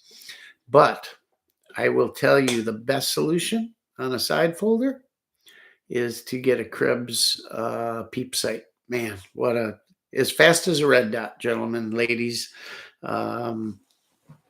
If you're looking for something like that, that's the way to go. It's fabulous. Looks like a beauty. Cannot wait for the underfolder. It's going to be just same as Hugo underfolders always have been. It's going to be a great gun.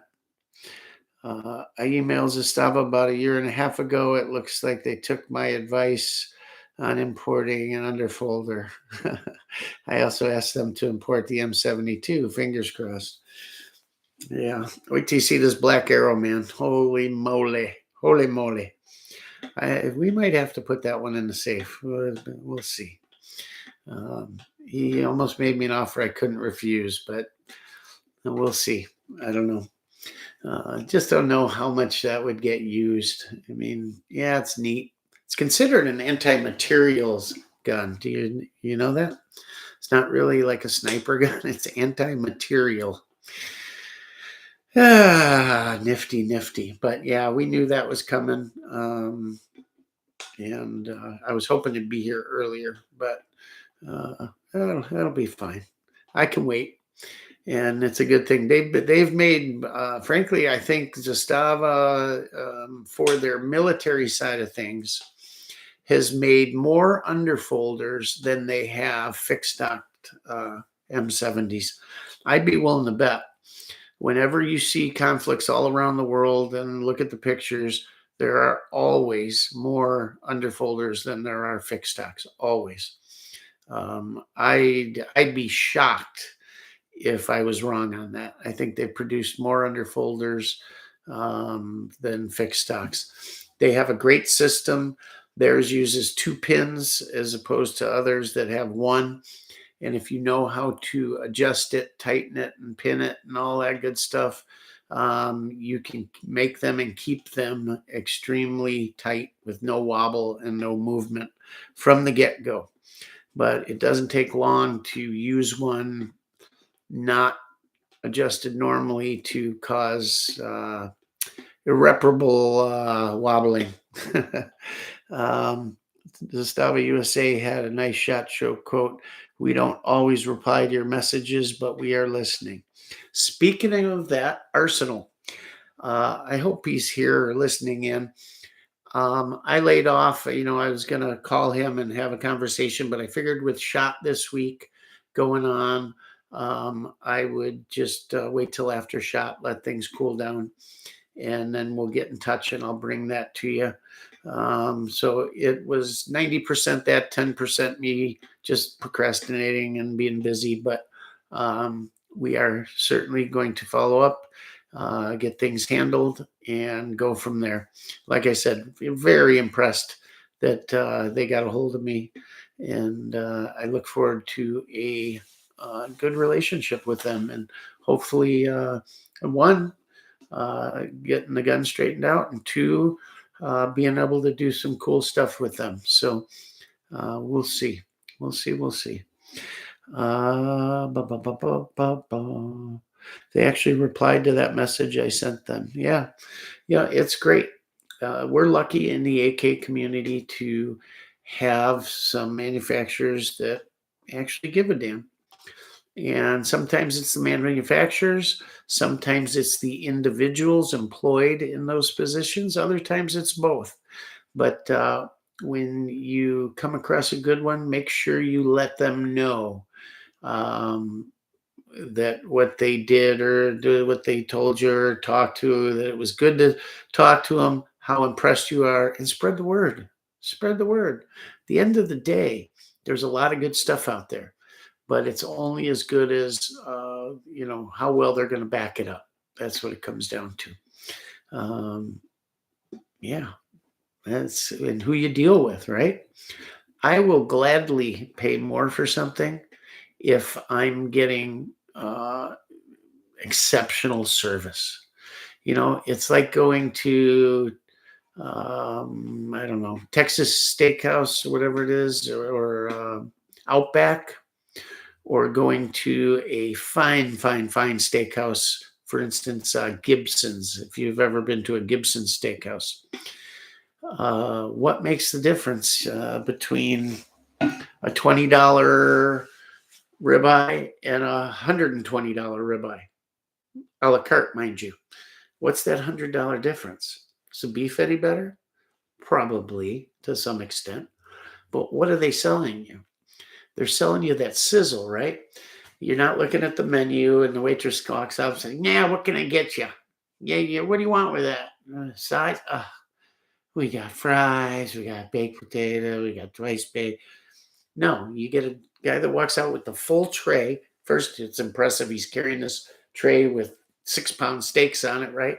And he puts it down in front of you, and they're all there. And he's talking about the marbling and showing it and the bone in and the flavor it's going to give you and how we recommend it done and with this amount of fat and how long it's aged and look at the color. They're selling the sizzle, right, guys? Ruth's Chris, not my favorite by any stretch, but they bring it out sizzling to the table, right? Well, Gibson's has them all beat, but something to be said for a steak that thick. Mind you, cook. You say, well, how would they cook that right? They do. You order a lobster tail, and it's a football. It's literally a football lobster tail. It can feed 4 people. You order a baked potato, it is a football. When you order a side of spinach, it's a bowl of spinach. It feeds the whole family. But it's phenomenal, and that's the difference between 4 people having $1,000 tab or 4 people having a $200 tab. Is it worth it to some? No, they don't give a damn, or they don't see the difference. To me, it's extremely worth it. Not only from the quality, the taste, the flavor, but the sizzle and the atmosphere and everything else about it, right? It's just like there's a difference between a well-crafted cocktail and a well-drink shot in a beer joint. I like them both. Both have their place and time, but you get the difference. You've got someone there that cares, that's taking the time, that's showing you the difference. That's what makes it that exceptional service. They know what's wrong before you do, and they're helping you to take care of it and you to have the best experience possible. So, and like I said, sometimes it's the individual, sometimes it's the whole organization, but make sure you pass that gratitude down to them, because it's easy to get jaded in any type of retail business where you're constantly getting pounded on. It's easy to get jaded. And you need to take care of good people that take care of you. That's all I'm going to say. Anyhow, Rock, what do you think about PSA having the STG 44 clone at SHOT Show? Will be kind of cool if they actually release it to production. Absolutely. And there's been attempts, right? And different things done. And uh, I guess there's only one that's come really close. But and I haven't seen it. I haven't watched a video on it. Somebody mentioned it, and I thought, oh, how cool, because of course you'd want one, right? And in this particular case, the real deal is just unobtainium, right? Um, but you want something like that that's as iconic and historic as that, you'd want done the right way, the real way. And I don't know if they can get that accomplished in the sort of price point that seems to PSA kind of sticks to. That's an expensive gun to build, right? I don't know. Then again, look what they've managed to do with everything else. They've brought the price of a quality AR down to affordable to anybody. The dagger is a magnificent weapon that's pennies, right? Um, what they've done with the AK when no one else could, wonderful. If they could do it, yeah, I'm all in. That is cool, really cool. It sounds like they are not doing the complex trigger, though. They have a drop-in deal, I guess. Well, see,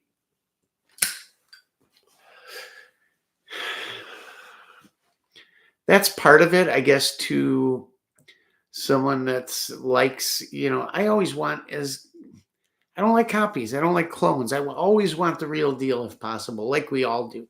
And in a lot of cases, it's like I said, unobtainium. But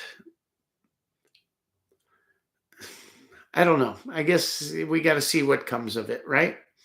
But if it's close, real close, and pretty awesome, absolutely. Can you imagine how hard it's going to be to get one of these things? Wow. I mean, it'll be like when their AKs hit and they were selling out immediately, you know. Um, they'd be in stock and out of stock 5 minutes later. That's what it'll be. Same thing. But who knows? Let's see. And it'll eventually calm down and it'll be good. So hopefully they get it right out of the gates. I think they should be able to. Um, they seem to have gotten, stampings down on the AK deal, no problem. And they've obviously got the forging stuff under control. So hopefully, a lot of that will pass along to this, and you won't have to do, um, use the customers, the R&D department for the first Gen 27 or whatever, Gen 28, Gen 29. I'm exaggerating, but you guys all get what I mean. Are you guys able to hear me okay? Because I've got the mic a lot further away. I hope you can hear me okay and it's not muffled or soft. I hope it's just right. But yeah, that absolutely cool. God, who wouldn't love one, right? Such a good looking gun too. Such a good looking gun. It sounds like loud and clear. Good, thank you. Oh, I want to ask you guys a question. I have sort of fallen in love with a certain firearm. And I've been hemming and hawing. I was having a hard time deciding if there was anything out there that I wanted. I wanted an Arsenal underfolder, Sam 7 underfolder, really bad. I could have had it in that auction. I could have bid it up and had it, but it was just kind of a lot of money, more than I want to spend at the time, and more than I thought it was worth. Again, it was an auction. It was Gun Broker. and it was for almost new, but didn't have the box and a few other things. I was kind of happy to lose it, but I'll get one. I've fallen in love with a gun that I never thought would be all that important to me or that I would get that excited about. And it's an AR. I don't know if I mentioned this to you guys, but Colt has out their SOCOM edition, their SOCOM clone. Well, it's not really a clone. I mean, it is in that it's a semi-automatic, but the uppers on these things are leftover contract guns, uppers, down to the cage codes and everything. They're essentially, there's the upper, there's the U.S. military upper, okay? And the lowers are clone lowers, but marked property of United States government. And obviously, as close as you can get, right, legally. They come with the Knight's Armament rail. They come with the SOCOM vertical grip, the military mil-spec rear sight. I forget the manufacturer. And, of course, the A1 sight or A2 sight. And the Colt stock and all that stuff. They're 14.5-inch, welded and pinned. Everything is correct how they made them for SOCOM. Now, M4s are everywhere now, even National Guard has them. But this gun, for whatever reason, just floats my boat. I don't know. Number one, it's Colt. Number two, it's their clone. It's as close as you will ever get. Fairly limited production. It's cool because it has those other couple parts that made it the SOCOM, and they're not bullshit stuff. It's the real deal. They're just cool. And I thought I'd want to put an because that rear sight, while it's a rear sight, it's a backup. I'd want to put what was the optic on it that the SOCOM, the guys using SOCOM's SF would have put on it in the early days when it first came out. So what would that have been? I don't think it would have been an ACOG. That would have been more when it hit the mainstream, but they probably would have run what, an aim point maybe, or a LCAN, maybe I'm looking at two of them right now. EOTech. What do you think they would have run, and what would make that the most right clone for early SOCOM use? What do you think? Tell me, because that rifle, I think I'm going to pull the trigger on it. I like it that much before they're gone.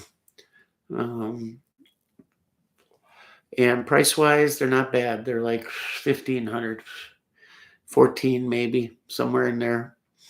There is a difference in some of the uppers. The one with the keyhole forging mark does not have the cage code on it. If you're lucky enough to get one that has the other forging, whatever company it was that forged the upper, if you get the one with that mark, it has the cage code, as would the military guns. So I think the ones with the cage codes are the military overruns, military contract overruns, and the other ones are ones they put together for this offering. I don't know if I can find an FFL that has several that would be willing to hand pick one for me. I don't know. But man, something about it says I like it, I want it. And yeah, it's an AR, and I need another AR, like I need a hole in the head, but it's just neat. And I like my 14.5-inch welded and pin gun so much that why not have another one? And I think they'll be worth a little bit of coin down the road. And I think it's going to be I know it's going to be your last actual true Colt, right? Um, the only thing could make it better is if it still had the roll marks instead of the lasering. But really, really a cool gun if you haven't seen it. They also did an A2 version of it as a clone for the Marine guys and whatnot. I'd love to have both, but this one in particular really floats my boat. And I know some of you guys are saying, "Oh, it's not an AK," but it's kind of a special gun, right? It's got a place in my heart. I mean, it's the gun, right? I don't know. What do you guys think? Are they carry handle rear sight? No, they're flat top with the backup sight. I can't remember the company that made them. That got the contract for the SOCOM guns. It's a clone of the original SOCOMs. Before the shorter guns were general issue. You know what I mean? They were originally spec'd and made with all that stuff for Rangers, Green Berets, I would think, maybe SEALs. I don't know. Um, Before everybody went to Mark 18 or whatever. Um, I don't know, just neat, super neat. And what do you, it's, yeah, so carry handles that went away long before that, I believe. So I don't know. I'm with you. I would like one as well. Very cool AR. Yeah, they are. There's not many to come along anymore. I mean, what are you going to buy? Like a Daniel Defense Mark 18, right? That'd be really cool. Um, but you got to do the SBR thing and all that. Other than that, maybe the FN Collector's Edition too. Colt had their collector edition. All this is not. Um, I don't know. I don't know. Just cool. I'm ex-Army, so yeah, for sure, right? Exactly. What do you think they were putting on them as far as SF guys go when they first got issued those SOCOMs? LCAN, Aimpoint, EOTech. I know nowadays you're seeing a little bit of everything over there. Yeah, I thought so too. Aimpoint or EOTech, I thought, but a lot of guys were saying they were doing LCANs, but I don't know much about the LCANs. Never owned one. I love EOTechs. And what EOTech would it have been? At that point, it would have been the 12, right? The long one, I think. I don't know. So maybe just an aim point. I think that's the way to do that. Everything now, you're seeing a lot of LPVOs over there. You're seeing the SIG,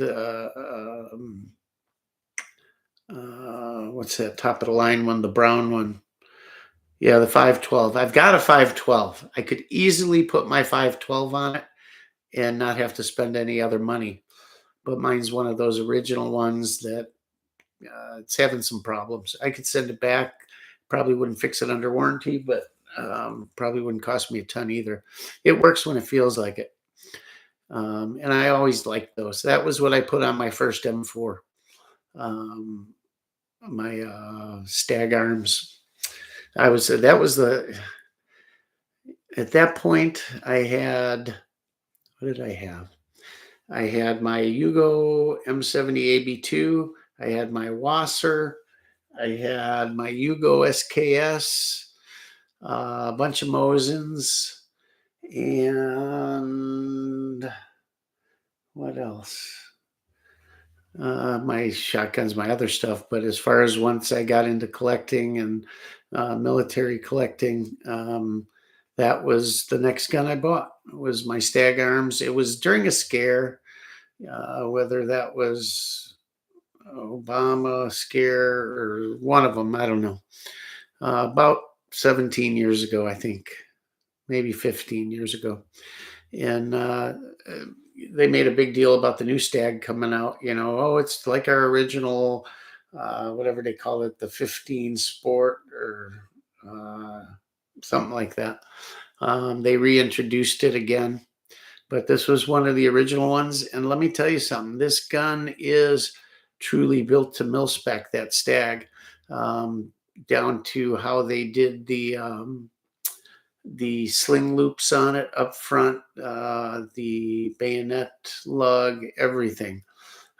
Today, to find a true factory made mil-spec M4, I mean, you got the Smith and Wesson stuff, but nobody really truly makes an M4. Bushmaster did for years, but now that's different.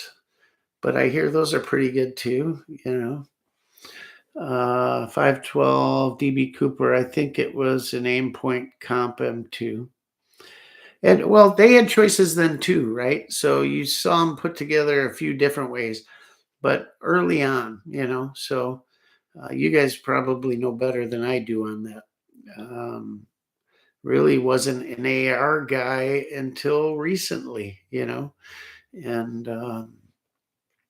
yeah, this gun just trips my trigger, and it's not crazy money, and it's a Colt. Who doesn't want a Colt? There's something about them that's just different and right for some reason. So I think I'm gonna take and do that one. I think I'm going to. So watch for that. Yeah, something about it. I don't know. I think I will put my 512 on that. That's been looking for a home, and it really needs one. The other one I was considering was that Burrell 762 by 38.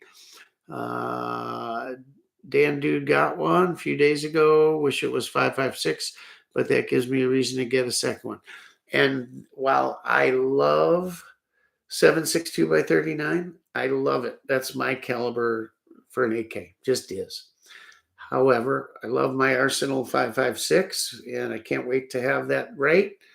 And I do want a Brill, but like Misha, I want a gun in my collection to be something that was basically military issue and used in some type of conflict, whether large or small. But I want it to be an original military-based weapon, and the Beryllium 762 is not how that gun was meant to be. It was meant to be 556. So while I can get this Colt, I'll do that. And when the 556 guns come back in, I'll do that.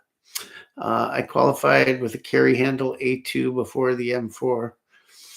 I've got my A1, my original Colt A1 Sporter, the first ones that Colt put out to the general public back in the 70s or whatever. Mine's an early one. Dig this.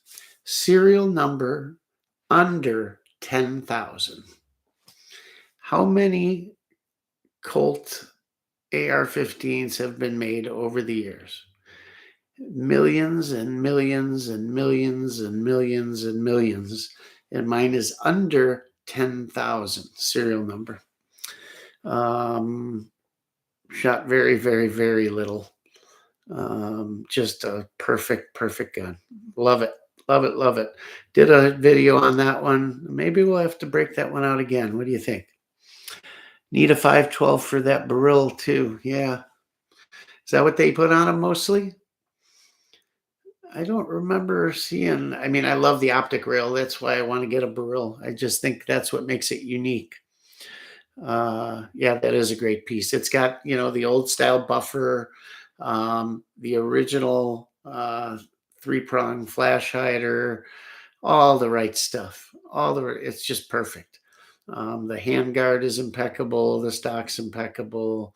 I have the original sling for it somewhere. I have the original mag it came with and more.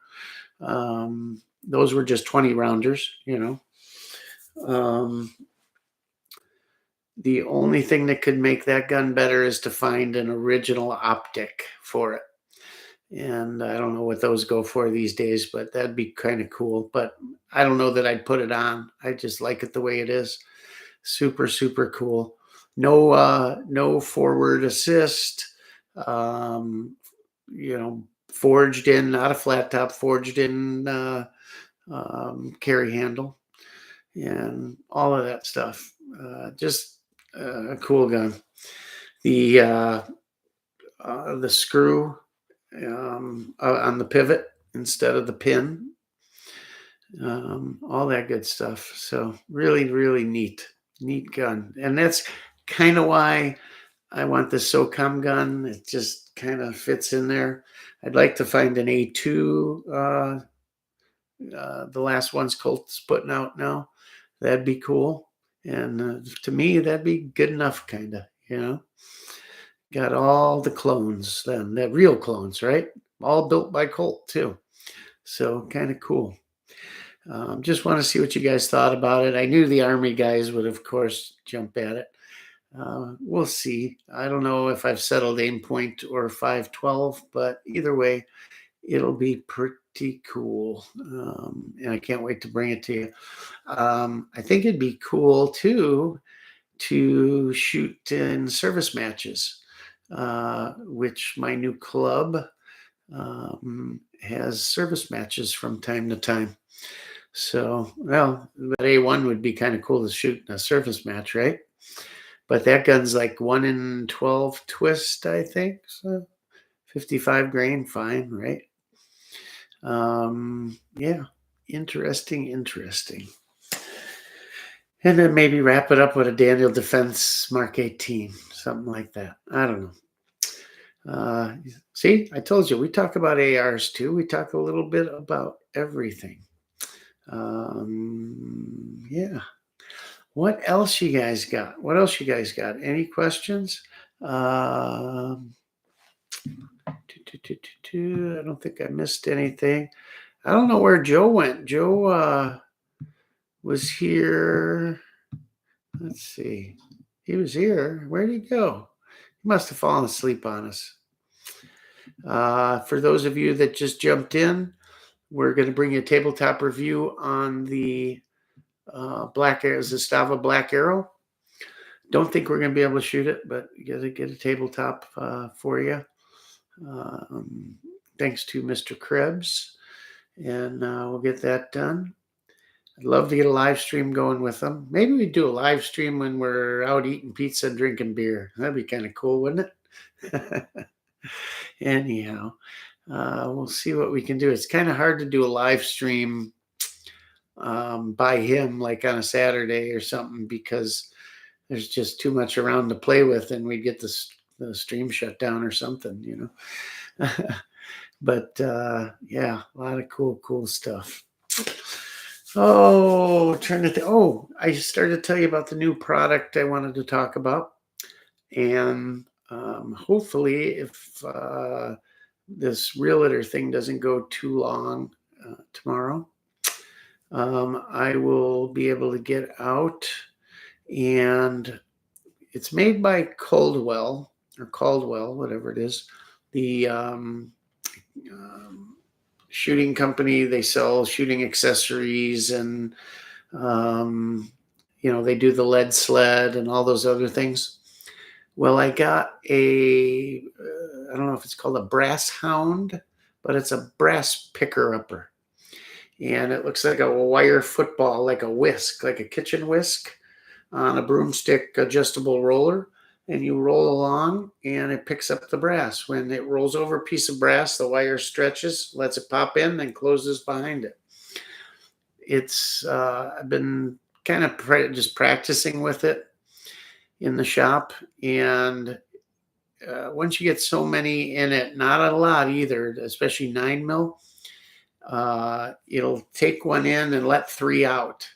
But you have to hit them a certain way, and you don't want to push on it. Once you get the hang of it, it works pretty darn good.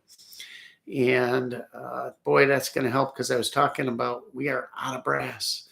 I mean, to me, that's an impossibility. I thought that'll never happen. I've got so much brass, but this Dillon is so good, so fast, and I enjoy it so much. It's my quiet time, and I just enjoy it. And yeah, I'm out of 223-556 brass. So we got to get going. And my knees and back can't take it anymore. I'm getting too fat over the winter. So we got to use it. I've got a little AR-15 fatigue. Oh, fatigue. Too much lately, that kind of thing. I know how that goes. It happens with everything, even if it's your main love, your main focus in your collection, whatever it may be, or it might just be that you've been focusing on them lately for whatever reason, or they happen to be the deals that fell in your lap or in your face. You get sick of it after a while, and you got to change it up. And that's why I said we're not just a K channel, we're everything. I love it all. I love from finely blued and fine finished wood, classic hunting guns and shotguns, to milsurps, AKs, FNs, ARs, 1911s, Glocks, you name it, I like it. Black powder, if it goes bang, I like it. I got on a little black powder kick for a while, and I didn't finish my black powder kick. I want to get back into it. I want to go do a full range day with black powder and have a blast. Literally, no pun intended. I like it all. It's just fun, like to get out and do some of our cap and ball pistols, flintlock pistols. Still want to do a 22 day. There's nothing better than going to the range with a bunch of 22s and just plinking, right? At the end of the day, the Second Amendment is what it is, and that's the most important thing. But it's our hobby. It's our fun. It's how we choose to spend our time alone or with our family. And you got to switch it up. If you just go, and I gotta get, it gets tiresome. And for a long time, I felt that way, and partially because there was so much coming out so quick, and a lot of them were things you had to grab, had to get while they were here, or you'd never get one. And it was like, oh God, I just wish they'd slow down for a little bit, right? And it got that way with the AK stuff and different imports, and had to do it though, right? When it's here. And I just wished, I wish it would slow down and I could get a couple classic things that I like, classic bolt action deer rifles are cool for that matter, new, old, whatever. I'd like to get a new Bergara bolt rifle, mess around with that. I'd like that bolt gun by Q. I'd like to do one of those. That's cool. A lot of neat stuff.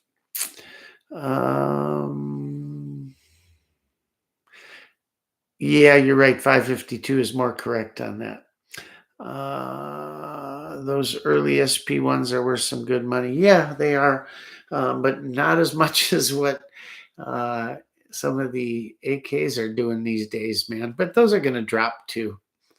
Look at Chinese guns. They kind of plateaued and then stayed the same, dropped a little maybe, Chinese AKs, where the sporters, the A1 sporters, have just kind of hung there. But you get a nice one probably in the 2,500 range, I'm thinking, unless I'm way off the money, but I don't think so.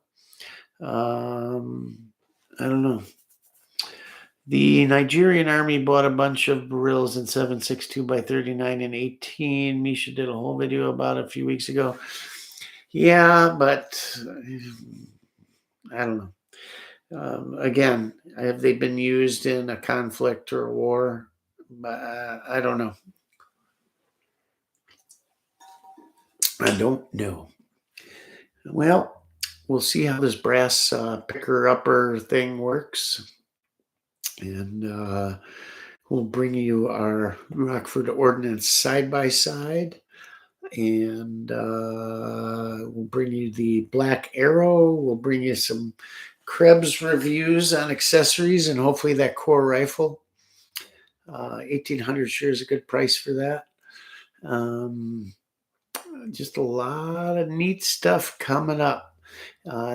Hope it gets warm pretty quick here. And I've been kind of slacking with the range. It's just been so cold. And then we got 10 inches of snow. And yeah, it's winter is in full force. And I still got the usually a week or two of February coming where we'll be 20 below or more. You know, that happens at most years. So yeah, it's spring is starting to look awfully good. I like the winter, but it never fails. Come around February, especially mid to late February, you start wishing it was warm. And then March, it ain't warm yet. It's still snowing and blowing and everything. And then April comes and you go, oh my God, opening day of walleye season is going to be around the corner, but it's still frozen and the lake's frozen. It's still cold and it keeps going. And you're like, when is it going to be spring? And it's long. It is long up here. That's for damn sure. But hey, it's par for the course, right? And it makes it that much better. I mean, it doesn't get seriously warm, summery, nice here until 4th of July, literally. June can be very rainy and chilly at night, cold. July is when it hits. August is good.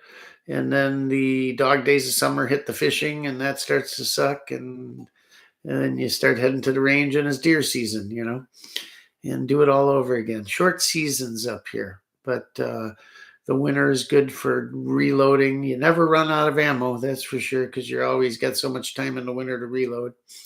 So you hope to get enough shooting time in to burn it all up and start again, right? And that's how it goes. So we shall see. Might be time for a little sabbatical to the Sunshine State. We'll see. I don't know.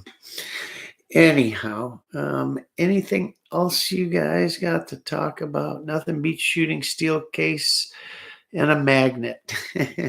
Yeah, except once you pick it up with the magnet, you might as well take the magnet and all the steel case and toss it right in the garbage because there's nothing you can do with it, you know?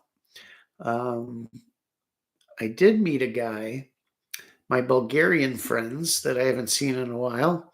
They're all been through the Bulgarian army and they live here in the States now. And I met him. When I first met him, they were shooting, he was shooting a high-end AR and I was shooting a Bulgarian AK. And the guy said, I think he had an AK with him too. And I started asking him about it. And he's like, can I ask you something? I'm like, sure. He's like, why do you want to shoot that junk when you have ARs? And I said, for the same reason you want to shoot an AR, I want to shoot an AK. Because you had them all you wanted. You could shoot all you wanted. Yeah, you had them in your country, and we didn't have them here. You didn't have ARs, you know. And he says, I guess I see your point. That being said, that same gentleman had a very nice Galil Ace in 7.62, the rifle, not the pistol, the rifle. And boy, I love that. That was such a sweet gun, such a sweet gun. And he enjoyed that. Very simply done with a red dot and all. Good guys, and good outlook on as far as politics go, and very insightful. I'll just leave you with this. They had one thing to say when I started talking about recent events, things going on, this and that. He said, I've seen it and heard it before. Beware. And that's all he'd say. And that he was sad to see it happening because he came here leaving that in the rearview mirror, so to speak. And he's afraid he may have to do it, go through it all again. And he said, trust me when I tell you that's not good. That the typical American doesn't understand what they're voting for and what the outcome of it will be, and just how unhappy they'll be when they realize those certain people will realize the mistake they made. I do believe, he didn't say this, but I do believe that over there, they felt the same, they saw the same thing. People were the same way, but coming out the other side of it, they're much stronger for it. But who wants to go through that? We're strong as it is. We've been through it. We've saved the world several times over, and we don't need to go through that. Just need to be strong. That's all. And keep the faith and stick to the law of the land, the ultimate law of the land, right? That's what we need to do. And you need to be backing it up every day. You need to be writing and calling and letting them know. Do not get down if your representative, senator, or this, that, mayor is a Democrat. You need to call more. Don't ever consider it a lost cause. Don't consider, well, if I call or I write or I email, it doesn't matter because they're a Democrat or they're left or whatever. No, it matters more. It matters more. Make your voice known and tell them who you are and that you are one of their constituents. You live at 4444 North 44th Street, or 1122 Boogie Woogie Avenue, Climax, Michigan. Let them know where you live and that you will not be voting for them next time around. Ross liked that one. 1122 Boogie Woogie Avenue, Climax, Michigan. It's a real town, guys. Climax, Michigan. Check it out if you don't believe me. I used to pass the exit all the time on the way to Big Rapids. Yep, always wondered what was in Climax, Michigan. But I had a friend in college, a fraternity brother, and when we would host a pledge night for new aspiring members, you'd go around the room and introduce yourself, tell them what major you were in, and whatever. So this one buddy of mine, we called him Scunny. He would always say the same thing, and it was, hi, my name is Edward Redwood, and I'm into ornamental horticulture, and I live at 1122 Boogie Woogie Avenue, Climax, Michigan. And yeah, unfortunately, Scunny's passed away, but yeah, what a guy, what a place, what a time. Wish I could go back. Things were simpler.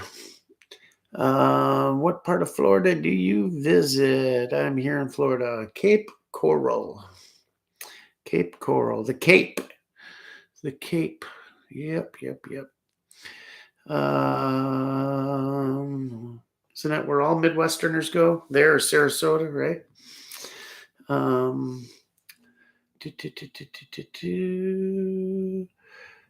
Ross says, yes, it is. My range is closing to the public. They sold to the country police. It was a privately held range, or was it a gun club? Not happy at all about that. They're 5 miles from my house. Well, that's the problem. See, they probably happened like this. The county came to them and said, hey, we'd like to make you an offer on your place. And the guy said, no, I'm not interested. He said, well, let me run this by you too. We've got a little information that, there's some neighbors, things not too happy, having the range here, the noise, and of course the danger of bullets dropping in their yard all the time, damaging their property, putting their children at risk. And, things are encroaching, everything's getting bigger, subdivisions coming in. We'd like to make you an offer on it before, frankly, we have to push you out. It happens. When I lived in Chicago, this is years ago, I was a teenager, maybe early 20s. We belonged to a trap club in the northern suburbs. And at one point, it had been, out in the sticks. Well, by the time I was a teenager, it was the near northern suburbs, and everything had built up around it. Matter of fact, it was an affluent suburb. And even though the neighbors moved in knowing that the club had been there for 30 or 40 years, when it came down to it, that didn't matter. It was an affluent area. They had money. They went to court. It went to the village and all that stuff. And they said, sorry, guys, time to go. And part of it was, well, all that lead you're putting in that pond out there. We shot out over a pond, and we had lead reclamation people come in every few years and reclaim the lead. It was a man-made pond, all of that. So it wasn't a danger, groundwater, this, that, nothing. That's why they shut down years ago. I think it was probably built in the 40s or 50s. The Chicago Park District had a trap range in Lincoln Park, right on Lake Michigan. And when I was a kid and in high school, we would go down there and shoot trap events there. Matter of fact, the Illinois Police Olympics held their trap event there, of which my father won. And we'd shoot right out over Lake Michigan. Well, all the do-gooders shut it down because of lead poisoning. God forbid what they put in that lake over 200 years. They polluted it with heavy metals so bad that you couldn't eat fish out of it. And in the 80s and 90s, pregnant women could only eat so many ounces per month or per week, or their children would have birth defects and appendages growing out of their forehead and whatnot. But that was okay. That was okay if you were a big corporation dumping poison into the lake and killing everything in it. I still say that's why it's the color it is today. They've cleaned it up, but you couldn't eat salmon or trout out of there for years. Lake trout, fatty fish, God forbid, mercury, all of that. But nope, couldn't put an ounce or two of lead in the lake, God forbid. I wonder how many fishing sinkers and ballast from ships and anchors and on and on and on and on, downriggers, have been dumped in the lake. But, since it went boom, nope, they shut it down. And it was cool. They had trap and skeet down there. It was cool. Chicago Park District, shut it down, just like Mayor Daley shut down Meigs Field in the middle of the night with bulldozers, without a court order, without anything. Just made a phone call and said, yeah, bring the dozers down. They had inbound flights and they tore up the runway. They had to divert them. Very similar to how they passed this law down there. This middle of the night under they still are not talking about it. It was passed as part of an amusement park bill. Nobody's talking about it. It's unbelievable. Unbelievable how that city and state works. I should say city because that city runs the state. Therein lies the problem. It's a horrible state. You will never fix it. You have a criminal in charge of it right now. Criminal caught on tape working a deal to buy a Senate seat. One of them went to prison and one didn't. The one that didn't, guess what? He's a billionaire. Owns Hyatt hotels. Yep. That's the only reason he didn't go to prison too. The other boy took the fall for him, even though they were both just as guilty. So it'll tell you what they'll do for power, right? They'll buy it, pure and simple. Just like they bought a record company for his brother so he could be famous. Anyhow, I digress. And it still bothers me. It still bothers me because I had to uproot my family, and move out of a town I loved because of them, that what they've done, and how bad they've made it. Um, I could deal with it so far, so long, because I loved it. But everybody has their line in the sand, and it was time to go. So I went. Anyhow, that's about it. You have Gary, Indiana, and they were worried about, yeah, my point exactly. The Chicago River, everything. As a kid, we used to take an inflatable raft down the river, the North Branch, and we thought we were on an Amazon adventure, right? You have this little Sevler inflatable boat. Me and my brother, we'd paddle down the river. We'd get in on the north side. If you know the Edgebrook area, Devon and Central area, up that way, we'd jump on the river and we'd paddle and paddle and paddle, bring our lunch. And the whole way you were passing floating oil slicks, chemical stains, rusty stuff floating, not to mention the needles and condoms and everything else.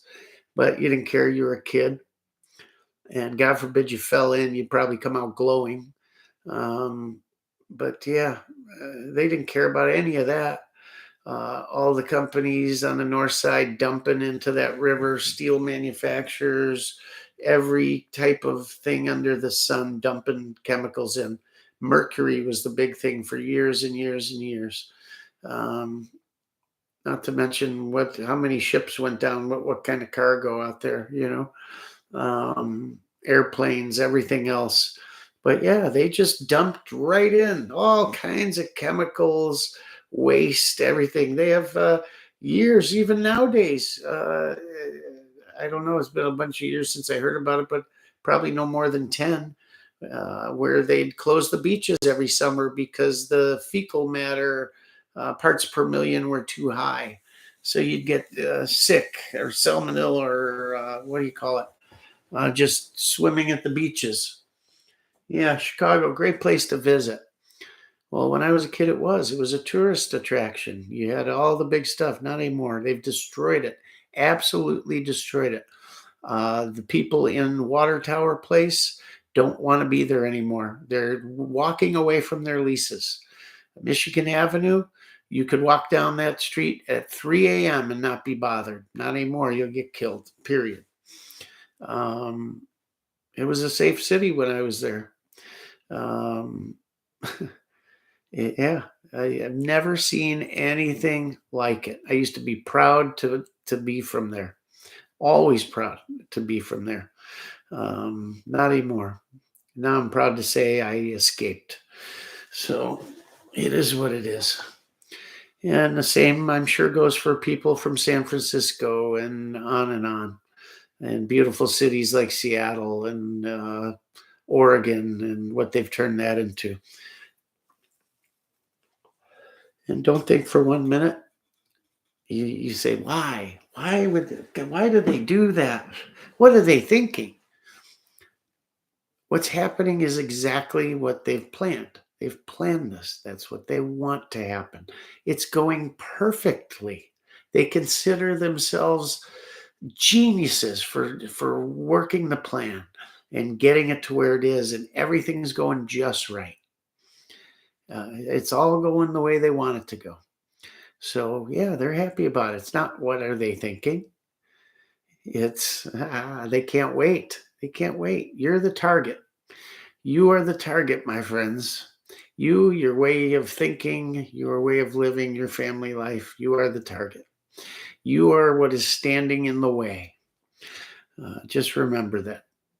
You want to know who they are? They in all this, they are doing this. Yeah, do you know what they're doing? They did it. They're making this happen. There, you know who they are? Last week, it was on TV. It was reported on. They played the whole thing. You could watch it. It was called the World Economic Forum. Take a look at every face that was there in the guest list, and every speaker, and everyone in the audience there.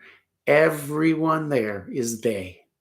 They are the enemy. They're right there. You want them all in one place. You want to know who they are? There they are. That's it. You're on YouTube. Go check it out. Go check it out. Miss Cinema was there. What's her name? Kristen Cinema. Yeah, she was there. Yep. And I mean, guys, this is an organization. This is the New World Order, the new organization. They are the ones putting it together that want to put the laws and the rules in place and the economics of it all and the one world government and all of that. That's them right there. It is the real deal. It is not a conspiracy theory. It is not anything. The dollar, the yen, whatever new currency, digital currency they come up, that's where it's all coming from. Those are your leaders. Yeah, that's it. There it is. There's your Hunger Game leadership right there. I'm joking. I don't. That's it's not. That makes it sound like a conspiracy theory. But that's it. Check it out. Think I'm wrong? I promise you, I am not wrong. Ate many perch from that lake. I did too. I ate a lot as a kid. When the smelt were running, we'd all run down to Montrose Harbor, everywhere, Diversey, all of them. Put our nets out. It was a thing to do. I started going when I was in grammar school with my older friends all through high school. You'd back the cars up, you'd put the nets out, and you'd get the grill going, and we'd catch all the smelt you wanted and grill them right there and drink beer. And the game warden would come walking down, and it would never fail. He'd be about 50 yards down, and your net would start shaking like crazy, and you had a salmon in there or a trout or something. You're like, oh, God, right when he's here, So you'd either try to get it out of there quick and off premises so you could grill it later, or he'd come walking up and you'd have to get it out of the net and turn it back, Usually we turn them back anyways. We were there for the smelt, but yeah, it was great. It was great. So much fun. Perch, you talk about big perch, right? Who wrote that about the perch? Orion Fixer. Good to have you too, man. I'm talking perch the size of walleyes with huge guts on them. Right off of the long piers, Navy Pier. What was that other long, thin jetty or pier that went out? We'd go off of, I think was it at Montrose? No, what was the other beach on the north side? Oh, God. I can't remember. Anyhow, huge lake perch. And you could pull them up by the bucket full when they were coming in. And fish for them all summer long. It was great. It was great. Lots of fun. Great trout and salmon fishing right from shore, early spring, fall when they'd come running in. You throw a little Clio spoon out there off the rocks. It was a ton of fun. But I'll show you guys some pictures from high school with a bunch of these big fish, catching them from shore with me with some big 80s hair, perm, everything. Oh, yeah. Really cool. Anyhow, we are coming up on 3 hours, gentlemen. I'm sorry for the interruption in the stream earlier. That sucks. I hate when it happens. I don't know what happened, but oh well. Turned out good, and those that matter are here anyways. So good to have you. Let's see. Let's read the last comments here.